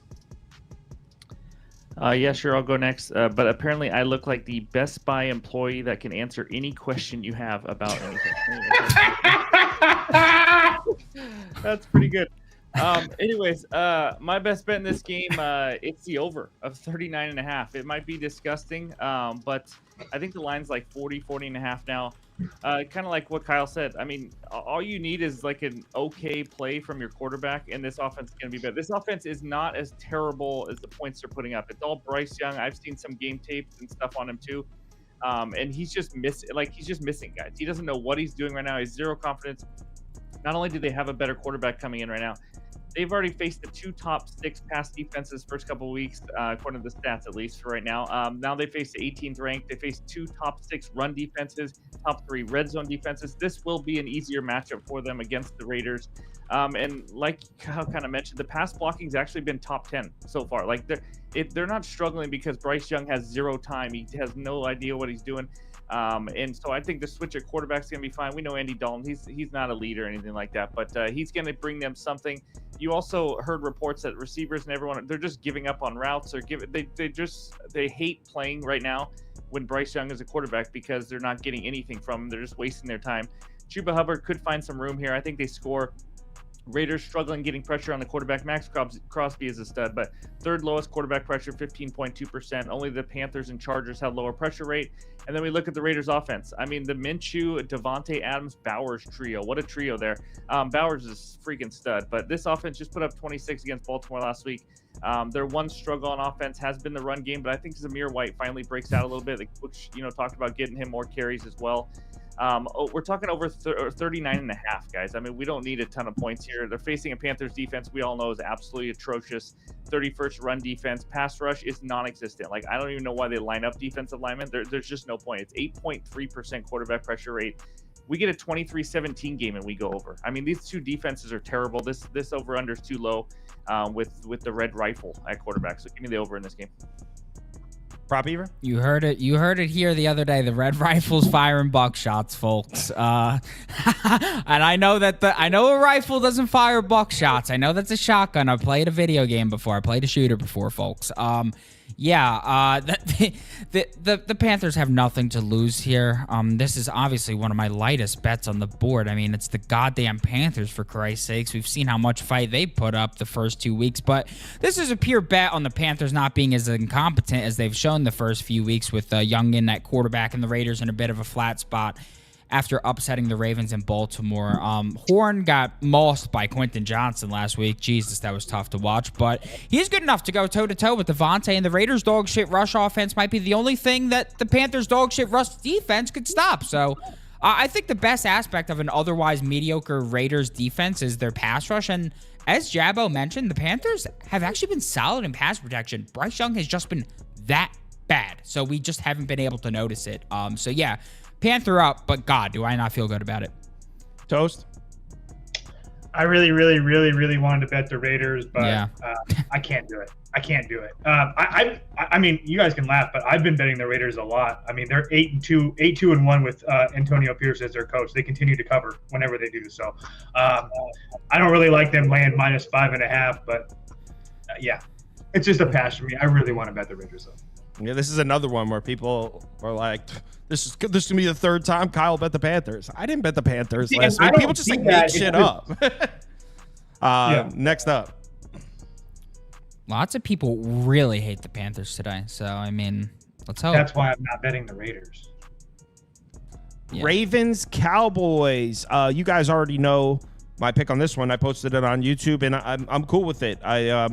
Line didn't move. I kind of expect. Well, let me actually see if it's moved. I didn't check this morning. But What is the? I got it at 47.5. I think that's the only way I could lean here. So if you want to just explain. Yeah, it'll be quick. So very simply, Dak Prescott, I like him to bounce back here at home. Obviously, we know before last week, before that Saints game, Dak Prescott had won 14 consecutive home games, and in those games, the Cowboys averaged over 37 points per game. There's one thing that has been pretty much a certainty in the NFL over the last couple of years. Dak Prescott at home is going to score 1 billion points. And then even last week, the Saints offense is really what was the determining factor there. Cowboys were moving the football on the Saints defense. They shot themselves in the foot a couple times. They only punted once. So it's not like the Cowboys offense was getting stifled or anything like that. I'm going right back to the same bet I had last week in the Saints Cowboys, the over. I like Dak Prescott to move the football on a Ravens defense that is not the same this year. They're actually bottom 10 or 11 against the pass. It's only been 2 weeks. But this Ravens defense not quite the same without McDonald calling the plays there. So yeah, I like Dak Prescott to bounce back. And then on the other side, look, I don't think the Cowboys defense is a fade or anything because of one game against the Saints. Obviously, we know the Cowboys defense has talent, but I like the matchup here for Lamar Jackson. Number one, what is the backbone of this Cowboys defense? The pass rush, right? That's the strength of it. This Cowboys defense is anchored by the pass rush. Well, Lamar Jackson, one of the best quarterbacks in the NFL for multiple seasons, handling pressure. If there's one quarterback in the NFL you could trust to make a play and deal with an elite pass rush, it's Lamar Jackson. He had some of the best numbers in the NFL last year handling pressure, and it's looking the same this year. Also, this is not Dan Quinn's Dallas Cowboys defense. They're no longer running man coverage. In fact, it's the opposite. They're second in the NFL in zone coverage frequency. This Cowboys defense is almost running strictly zone. I think 87% zone coverage. Why is that significant? Lamar Jackson, one of the best quarterbacks in the NFL last year against zone coverage. Not to mention, this is a Ravens team that's 0-2. So I think we're going to see a shootout. I think we're going to see 2 Pro Bowl type performances. Lamar Jackson versus Dak Prescott. I'm expecting, to quote Prop Beaver, points. Yeah, I mean, over 12-3 in the last 15 Dallas home games. So even last week you saw when the Dallas offense doesn't show up, guess what happens? Dallas defense gets their teeth kicked in by the opposing offense. So I think that's just simply the best way to go in this game. I was last week I played a half unit on Dallas last week because I was like, damn, why am I not playing the trend of like Dallas at home? It's just been so profitable. They've won 16 straight at home. They're 12-4 in the last 16 home games. Instead, I didn't play something that was just as profitable. Just play the goddamn over. So I think I'm just going to play the over this week for the half unit like I probably should have last week. I mean, I think that the Ravens, as Kyle mentioned, are in a great spot to score, and I think Dak's in a pretty solid spot to score here as well. I think both these defenses are overvalued after fantastic 2023 seasons, but both have lost some pretty key pieces in the offseason and are vulnerable right now, especially after losing their defensive coordinators, both of them. TWD in the comments says Cowboys have one of the worst run defenses in the league against a team that runs the ball with Henry. Not really. I mean, Derrick Henry doesn't really... Well, whatever. Anyway, I'm expecting Lamar through the air and with his legs, not so much Derrick Henry. Cowboys' run defense isn't great, but Ravens' offensive line isn't the same either. Steve?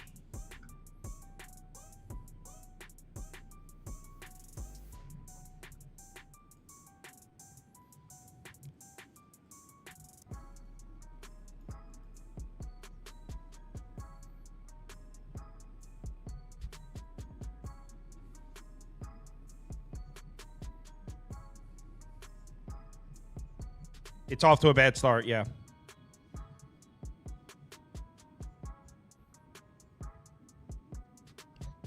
Wow.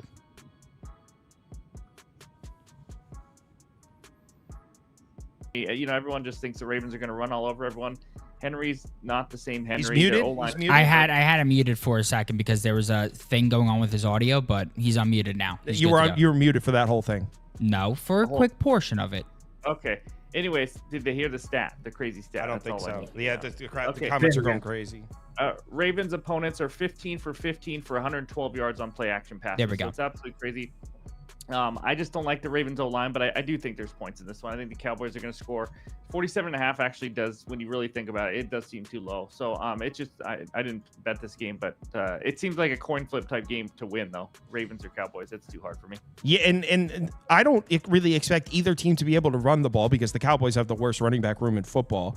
And we have questions about the Ravens offensive line. So you would think, oh, that means that could hurt the offenses. I think it leads to more passing and more points, maybe even more turnovers, which lead to more points. I could see maybe even 3 touchdowns and a pick 6 each. Points here. Toast? I'm on Dallas. I tailed your over for a little bit, but I played Dallas as well. I'm just sick and tired of seeing Lamar Jackson just 20-1 straight up versus NFC teams at like 21. What's that? No. There's nothing. But yeah, I know that Dallas hasn't been super profitable at home either. I think they've lost their last 4 home games, or at least ATS wise. But it just seems like everybody's in love with this Ravens team here today. I'm going to be a little bit of a homer and just play Dallas +1. Hey, real quick, Cowboys also following a loss, 12-3 against the spread. So, just saying. All right, that'd be cool. I mean, it's crazy that the Cowboys either have to move to 0-2 at home or the Ravens have to move to 0-3. One of those things is going to happen. Mm-hmm. Next game. Oh my God, this game sucks, dude. This is awful. This is terrible. I'm throwing in a piece of Nicorette gum. You guys, you can talk about it. Pure pass. Yeah, no, I don't have any intention of betting this preseason game.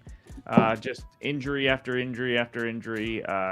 What a trend. 49ers 9-1 straight up, 7-3 against the spread last 10 games versus the Rams. So they are the Rams daddy, but that doesn't mean much to me with all the injuries. What's the spread now? 7.5? 6.5, I think. Oh, is it 6.5? Get down to 6 on some books. Okay. I mean, the Rams do look atrocious. I guess I'd have to lean 49ers if you guys need a graphic for me, but yeah, disgusting. I'd lean the other way, I think. I was going to say I would love to play the Rams here, but I also know, like Jabo just mentioned, Sean McVay's 5-10 ATS in his career against the Niners. That's the worst team that he faces in his career. So, again, with all the injuries, it's just an easy pass for me. Yeah, you could put up a Rams graphic for me because if you put it for the show, if you put a gun to my head, that's the way I would do it. But I'm not even going to talk about it. Google the injury report for this game if you want to know why we're not talking about it. It's not even worth our time. I got a little dart throw, a little something for the people. If you're trying to get weird with me, Jacob Cowing anytime touchdown plus 1,500. Let's hit the song. Anytime, touching it down, scoring and running around. It's the anytime, touchdown, scoring. Anytime you need touchdown. Yeah. All right. So, yeah, this is the 4th round rookie the 49ers drafted. No, this is not Ricky Pearsall. This is the other rookie they drafted, and they need a speed. They need a little gadget guy. They isn't Mr. Deebo Samuel. I think that this is the other guy that we may see get involved today. I mean, they're down so many weapons already. There's no Kittle on the field. There's no Deebo Samuel. I think that we're going to see this guy get some looks. In the preseason, he was pretty efficient. We saw him get we saw him get 9 targets. He caught a ball on 8 of them. And we saw him also get some rushing looks as well.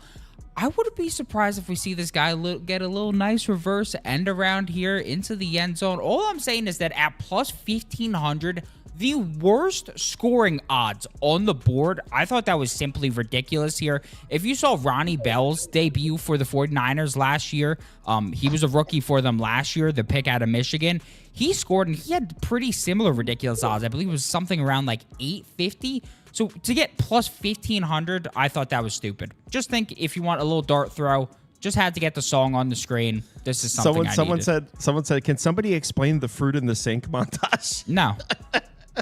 No, we won't. Let's move on to the next game. Can someone explain it? I just don't get it. I just want to know. All right. Prop Beaver taking mad L's today. If I lose a plus 1,500 anytime TD prop, no, that better I'm hit. not going to lose sleep over That's an L, bro. That's an L. In fact, Donation. I'd throw that in a parlay probably. Sorry, Cody. Ladder. Yeah, ladder it, throw it in a parlay. I go what's 2 TDs? Yeah, what's his 2 TD line, bro? Ladder. Lions, Cardinals in Arizona up next. I think I'm on the right side here, but it's kind of a boring one. No one wants to talk about unders. No one wants to talk about old unders. But very simply, I think let's get prop Beaver, get the poll up first. Jordan. So it's I got a point of CLV. Who gives a shit? But I got the under at 52.5 early in the week. I'm on the under here, and pretty simply put, we can poke holes in Jared Goff, and there's reason to be concerned about that. He has not looked good back-to-back weeks to open the season at all. But this Lions defensive front looks really, really good. Obviously, we know the secondary is the weakness of this Detroit team. Haven't really been able to tell so far. That's how good the Lions' defensive front has been. I know that you did see Matt Stafford make some plays, and you look at the stat sheet, it looks like Stafford did all right. But if you watch that game, he was making miracle plays against the Lions defense was smothering the Rams in that game. Like, Stafford made a couple throws where he was falling down, and Stafford was being Stafford. Certainly wasn't the Lions defense getting beat. It was just Stafford making plays. The Bucs, the Lions lost last week. Tampa Bay had 216 yards of offense in the game. 216 yards. So like I said, we could poke holes in Jared Goff, but the Lions defense looks official, looks good as hell, specifically the defensive front. And I kind of call a little bit of bullshit when it comes to the Cardinals offense. I think they're very reliant on the run. This is a good rushing attack last year, but this year, they're probably going to be a solid rushing attack again. The Rams are horrible defensively, and in the Buffalo game, they scored 28 points. They only had 270 yards of offense. It's not like they were carving it up and down the field. I don't know what this Cardinals offense looks like if they're unable to run the ball, and they're not going to be able to on this Detroit defensive front. I don't expect James Conner to do much on the ground here against the Lions, which means Kyler Murray dropping back to pass 40 times. I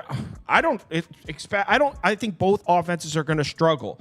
And on the other side, the Lions have been running the ball well, but the Cardinals, out of nowhere, maybe it's because they finally got healthy, playing some solid defense as far as defending the run. Now, I do expect the Lions to be able to run the ball. Don't really trust Goff. Certainly don't trust them on the road.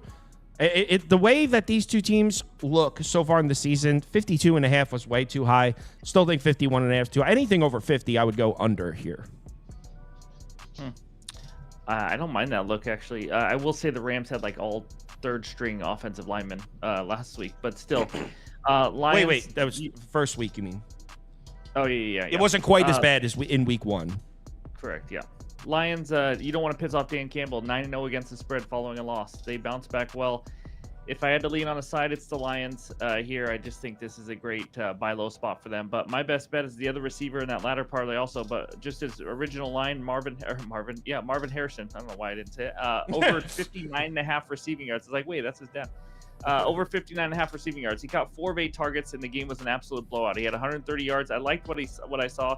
His advanced metrics, 8 out of 18.75. He had the second highest percentage of his team yards last week, 70%. Only Malik Neighbors had a higher percent of his team's air yards. And I love the matchup. Kyle actually even kind of said it. They're not going to be able to run James Conner 25 times this game. They are going to have to throw if they want to move the ball, especially if they fall behind. Another one of those cases where, we're getting a low number because of a blowout and because of the matchup last week and all that. Lions opponents are averaging 34 pass attempts to their opposing quarterback because that's what you have to do. And even though Kyle said their secondary, you haven't seen that much of a difference. Well, they're dead last, allowing the most receiving yards to the wide receiver position. They let Godwin get 117, Kupp 110, 79 to Tyler Johnson. I just think it's going to take a few catches, honestly, on this one. But I think he's going to get more targets, more passing game. I like him 80-plus yards also with Olave 80-plus. That's plus 605 to just get 80 or more for those two guys. So that's my first best bet. And the second one, David Montgomery touchdown. I don't know if people realize this. This guy's an absolute beast. In the last 17 games where he's been healthy and played the whole game, he scored a touchdown in 15 of those 17. This guy is a touchdown machine, and we're still getting minus 110. At least that's what I got it for. Highest total on the board here, 51.5. Lions team total around 27 for a reason. They're going to score touchdowns. I think this line should be like minus 160. I honestly think he's just a touchdown machine. One of the best TD scores in the NFL. Give me Montgomery touchdown, and then give me that Harrison bet. But lean on the side would be the Lions. That small graphic says 80 yards each. Okay. Yeah, you didn't have to put up the ladder parlay if you didn't want, but that was just something I threw out there for a sprinkle. Toast, Prop Beaver? Oh, Toast is a Cardinals guy. I forgot.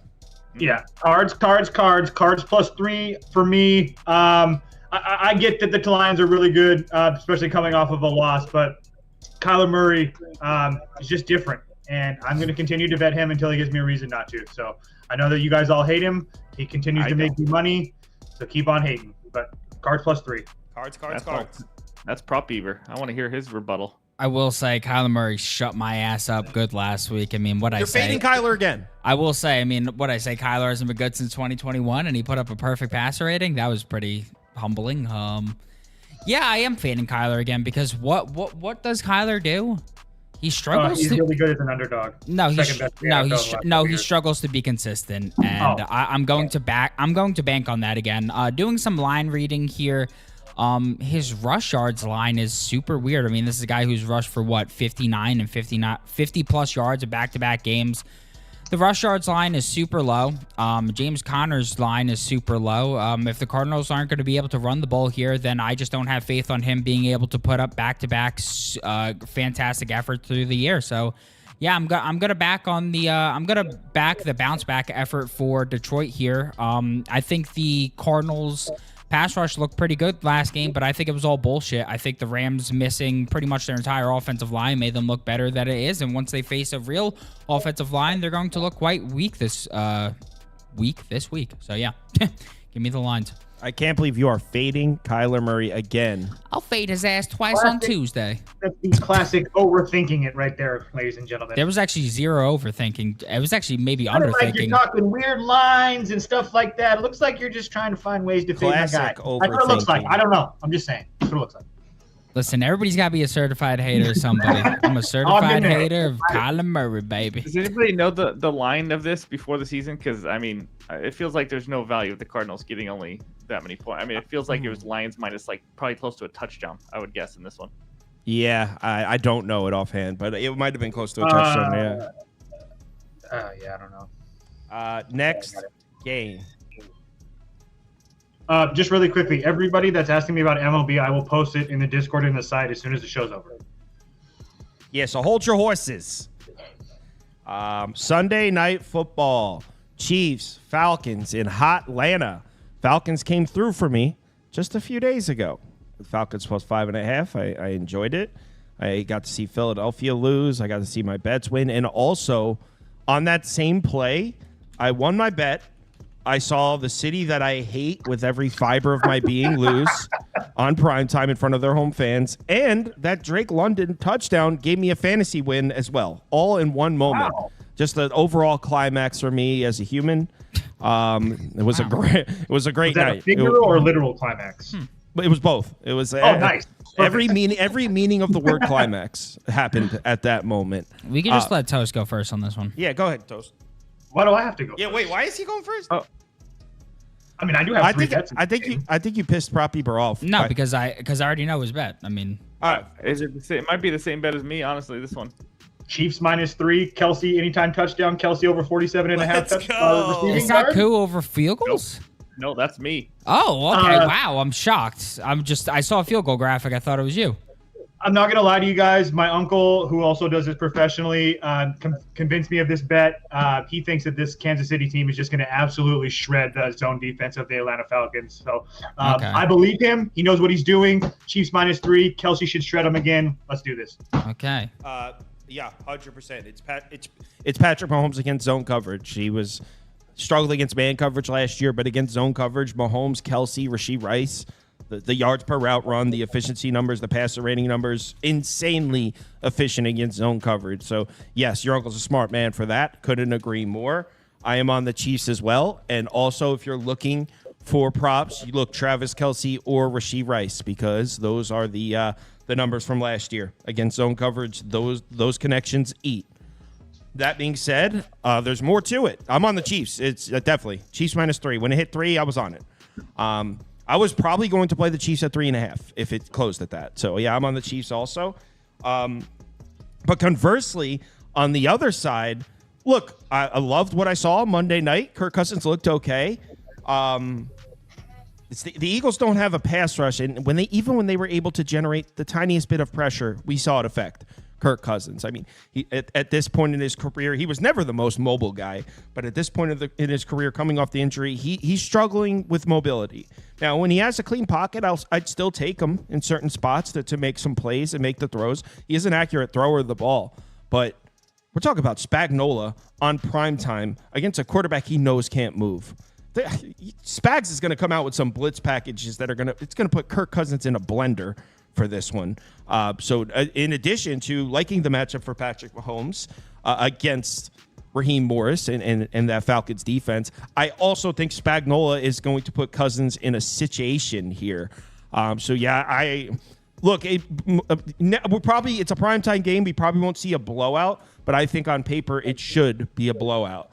I'm sure it'll be interesting in some way, but if it's a field goal or less, it's the Chiefs without a doubt. Kansas City, no hesitation here. Wow. So I lean Falcons +3.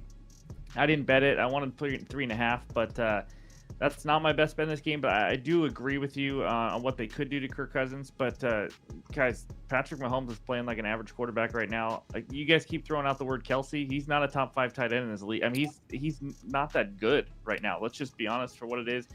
No Pacheco's going to make a difference. I just think in Atlanta primetime, I think they keep it close. It might be a 3-point game. I just don't see this game being a blowout. But I'm more disappointed in Toast because I thought we'd have the same bet this one. But Younghoe Koo over 1.5 field goals at -110. Guys, this is going to be the breakdown of all breakdowns. Here we go. The Falcons' red zone offense, I didn't love it last week, and it's good, obviously, for field goal props. They scored a touchdown on 40% of their red zone trips so far this season. Chiefs are a great matchup as well because they give up some yards, but they clamp down in the red zone.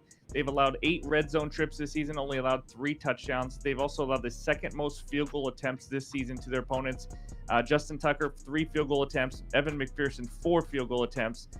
Koo, he has 32 for 37 in field goals in the last 2 seasons, 23 for 31 from 50 or more yards out. At home, 20 for 22 kicks. The whale play of the night. Go. Over 1.5 field goals. You threw the word whale play out there. Tailing. I was a little behind on my kicking props. I was out playing poker last night. I'm tailing the shit out of that. Right on. Yeah, I thought it'd be like juiced up too on this one. Yeah, I'm with Jabbo on the things that in the terms of like, what is this? Who is this Travis Kelce folk you keep mentioning? He's a thing of the past. Yeah, we haven't seen it yet. No, it's done. I think it's Travis over. Kelce scoring a touchdown tonight. Okay, cool. You're welcome. 1 catch, 4 yards, 1 touchdown. Congratulations. 1 catch, 50 yards. Nope. No. I don't know if he's got a 50-yard catch in him. It's not just a matter of who is getting her open or not. The Chiefs are actively scheming Rashee Rice the ball at one of the highest rates in the league, and Travis Kelce one of the ball at not even close to one of those rates. Rashee Rice is 8th in first read target rate amongst the NFL at 35%. Travis Kelce is all the way back at 12.5%, third on his own team.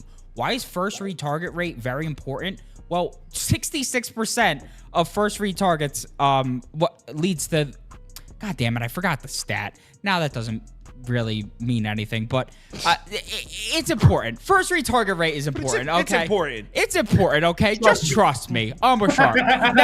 Now he's facing a Falcons defense that runs zone at the 9th highest rate through 2 weeks, and Rice has an elite 0.31 targets per route run and 4.96 yards per route run against zone thus far. That's 5th and 3rd amongst all receivers thus far. We've seen 2 wide receiver ones that face the Falcons thus far eat. Pickens had 6 receptions on 7 targets for 85 yards, and Devonta Smith had 7 receptions on 10 targets for 76 yards. With no Isaiah Pacheco for the Chiefs or any real rushing threat in place to replace him, against an elite rush defense like Atlanta's from last season, I'm expecting to see the Chiefs' pass rate increase back to previous seasons. I mean, thus far, they're at just 57%. You look at the last 2 seasons, 67%, 66%, second and third in the NFL. And with this increase in pass volume, will not be an increase in deep shots in my eyes, but rather the slants, the short crossers, and the little dinks and dunks that Rice was feasting on via yak through much of last season. Just doing some line reading, they've got the guys' receiving yards line at 75.5 here. With just 60-plus receiving yards, Rice is over this line in his last 6 to 8 games. Rice to record 60-plus yards on DK is minus 250, so why take the yards line at 75.5 when we could take the 6.5 receptions at minus 102 for less vig? So, yeah, that's what I'm playing here. All right. Really quickly, now that I was looking at the board, with Harrison Butker's field goals juiced to oblivion, if you wanted to take, for a little better juice, if you wanted to take both teams to score or hit over 3.5 field goals, I wouldn't hate that either. So, Nice. somebody asked me. Community parlay, hit the song. All righty. Community parlay, the parlay we bet, yeah. Community parlay is for the community. We community, making a parlay. Yeah. Pretty standard here. Teams threw to their first read target on 60% of their attempts over the past 2 years. I knew I wasn't a moron. There we go. All right, let's clear the picks out. Let's get the community. Do you have an underdog pick 'em too? Yes, I'm preparing it though because there were a couple lines that moved on me, so we're gonna do it while. Yeah, we'll do it right after.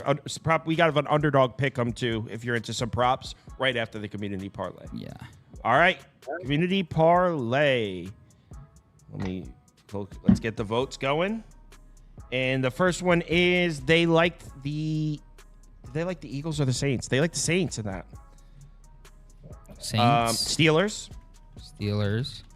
Browns, and Bucks. Cast your votes. And while they're voting, Steve, do you want to tell the fine folks where they could find your stuff? Yeah, just a bet outside on YouTube, Twitter. Just talk all things MLB, NFL, NBA. Have a lot of fun doing it. Give out a lot of research help. And yeah, that's where we're at every day. Yeah, it's called Just a Bet Outside on YouTube, and that's the Twitter right underneath his face there, Just a Bet Outside. And he uploads daily content. They do baseball, NFL. They do a good job. That's why we keep asking them to come back on. So make sure you guys show support. Appreciate All right, it. Cast your votes. Don't be voting the Saints in this community parlay. Oh my God, are the Saints gonna win this shit for real? No, I think it's gonna be the Bucks. I look like the guy at the construction site that slacks off. Let's end this poll. Okay. All right. Let's end this poll. It's ended. And it is Beaver, watch your mouth. Bucks, no Saints. Good. The community was out to butcher the parlay on the first leg. Those bum ass Saints. All right, so the Bucks money line is the first leg of the community parlay. Let's vote on leg number 2, which is Saints is second place, so Saints is going to have another shot to get in. Vote number 2 is Titans money line, or did they vote Pack? No, Titans money line, Bears money line, Texans money line, Raiders money line.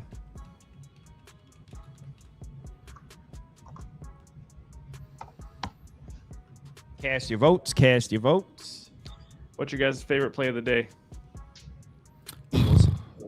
Probably. I think it's Rashee Rice.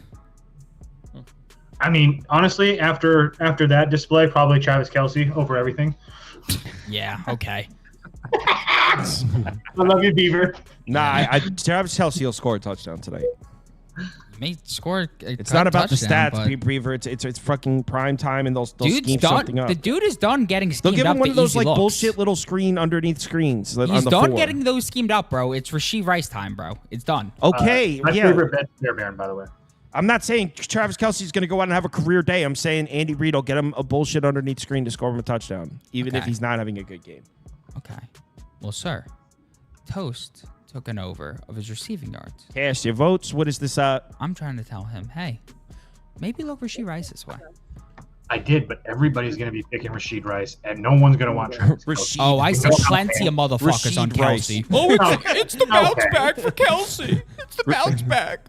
Get the hell Okay, out of here. I don't want to be in that group. But What are you doing? What are you doing, Prop I'm Beaver? 50 at heart. What are you typing right now? Oh, I'm just typing. I just be typing, you know. I'm so excited. Chiefs money line. Oh no, I'm sorry. Texans money line is in, but it's Bucks money line. Texans money line is the second leg, and who was second place in that poll? Raiders. So if you voted Raiders, you'll get another chance. Let's continue the community parlay. We're going Seahawks. Oh no, Dolphins won that poll. Dolphins money line. Yeah, that's right. Dolphins are a public dog here. Wow. Ravens money line. Ravens? Yep. Lions and 49ers. 49. Cast your votes. Cast your votes. Community parlay. Did I just talk people? No, into it's the Texans money line, not Chiefs. In the Oh. Oi, sorry. Hey, sorry. Yeah, I got 20 bets today. Relax. Sorry. who's going to win this poll? It's probably going to be Lions on this one. Oh, no. 49ers, people like? That's what happens when you're married. Where'd that $500 go? Relax. I got it. Relax. It's a lock. Relax. Got it. Yeah, I just tell my wife I do this for a living. Relax. Kelsey's not washed, I promise. What happened to the last $1,800 we had in checking? Relax. I got 20 cents of CLV. I hate you guys so much because being married sucks like that. That's the one part that's really hard. Relax. I got a minus 122. It closed at minus 148. I said that to her. I've tried to say that. I got 40 cents of CLV. What do you want me to do, honey? What do you want me to do? Don't slap a gift horse The in other the night, mouth. I swear to God, the other night I said, honey, what do you want me to do? I had the Angels plus 150 in the first 5. They scored 6 runs and lost. I can't do anything about that. She's probably like, what are you talking about? I just asked you to do the laundry. What do you want me to do? The Angels had 6 runs. All right. Yo, what are you typing? Probably. I'm typing in the last thing, the Chiefs, and then some. All right, so you are paying attention to what's going on. Yeah, you friggin' boo-boo head. My wife can tell just when I walk down the office after watching football all day. She knows, like, by my face. Oh crap!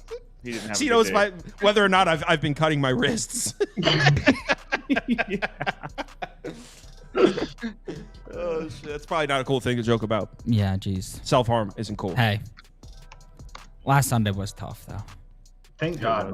Yeah, Jabba, when Stephon Diggs caught that ball for his longest reception at 21, I was like, Jesus Christ, man. He caught like 2 passes all game. It was unbelievable. Yeah. Oh, dude. Yeah, I had a rough Sunday too. I felt like my dick was a door stopper. It was tough. My Sunday would have been fine if Brian Daboll decided to play the game with a freaking kicker. Yeah, that one hurt. Yeah. That was brutal. Yeah, that's not fun. That was my top bet. If the Giants covered that plus 2.5, my Sunday was fine. College football Saturday last week, not so much, but I'm back-to-back winning college football days in a row right now. I'm feeling like $1 million. You think college football's harder than NFL? Wait, yeah, it's college football. I think is the hardest sport to bet. Yeah, That is, I don't need baseball stuff. Hey, Yeah, Matosos, don't tune in next time. College football's, I think, the most difficult and the most frustrating, but I don't think there's anything more fun than a college football Saturday because of all. You think like an NFL Sunday slate is electric? If you're into college football, like it's like 3 times the volume. It's insane. It's like I don't have enough eyeballs for it. You could go huge volume on college football Saturday. It could get ugly quick. It Wild has. card weekend for the MLB gets a little crazy. The drama. Yeah. is up there. No one gives a fuck about wild card weekend in the MLB. No one cares at all. Self-harm is betting the Panthers every week. EBD, I ain't bet the Panthers last week. Who started the rumor that I bet the Panthers in week 2? I saw it in your slip. No, you didn't. Yeah, I didn't see did. Shit. Someone shout out the odds for this parlay in the comments, please. I leaked your slip last week. You leaked it? Yeah. I leaked Capper's leaked. Capper's I leaked your slip. Yep. I am Capper's leaked. What's that? Coach, The I'm Twitter with you. guy? MLB The Twitter playoff. guy? Yeah, it's that loser on Twitter. Nothing With better me? than MLB playoffs. Oh yeah. There's a lot better than the MLB They don't- playoffs. The odds for this are plus 440. Plus 440. Community parlay. Bucks money line. Texans money line. 49ers money line. Chiefs money line. Plus 440. Underdog pick 'em. If you want to hear some props, All right, let's go. spit that shit. Spit that shit. All right. We got Rashee Rice higher than 6.5 receptions. Jackson Smith-Njigba higher than 50.5 receiving yards. DeAndre Swift, the bum himself, higher than 53.5 receiving yards. And Baker Mayfield lower than 21 completions. A nice even number there. Interesting. And then if we're looking at our underdog promo of the day, for our new customers, if you haven't signed up yet, Patrick Mahomes higher than a half total yard. Can he do it? I sure hope so. If you haven't signed up yet, obviously, and you would like to, you can get a deposit match up to $1,000. Just use our promo code BET. You're eligible in one of these yellow states right here on this beautiful map. All right, that's promo code BET. Now, someone asked about the betting league. What happened was I was falling asleep at like 2:30 a.m. and I didn't set it up. I set it up this morning. So if you're in the betting league and you didn't go last night and you saw it wasn't up, it's up now. So you have 18 minutes to go submit your picks if you're in the betting league. So go to the website, click on betting league. You know how to get there. If you're in the league, it's up now. You got 18 minutes. Everyone, thanks for watching. Steve, thanks for joining. Let's have ourselves a good Sunday. Almost had 3,000 people in here today. That's dope. Yeah, it was cool. Let's have ourselves a good one. See you guys tomorrow, 4 p.m., same old time. You know the routine. Hopefully we all have more money in our accounts at that moment.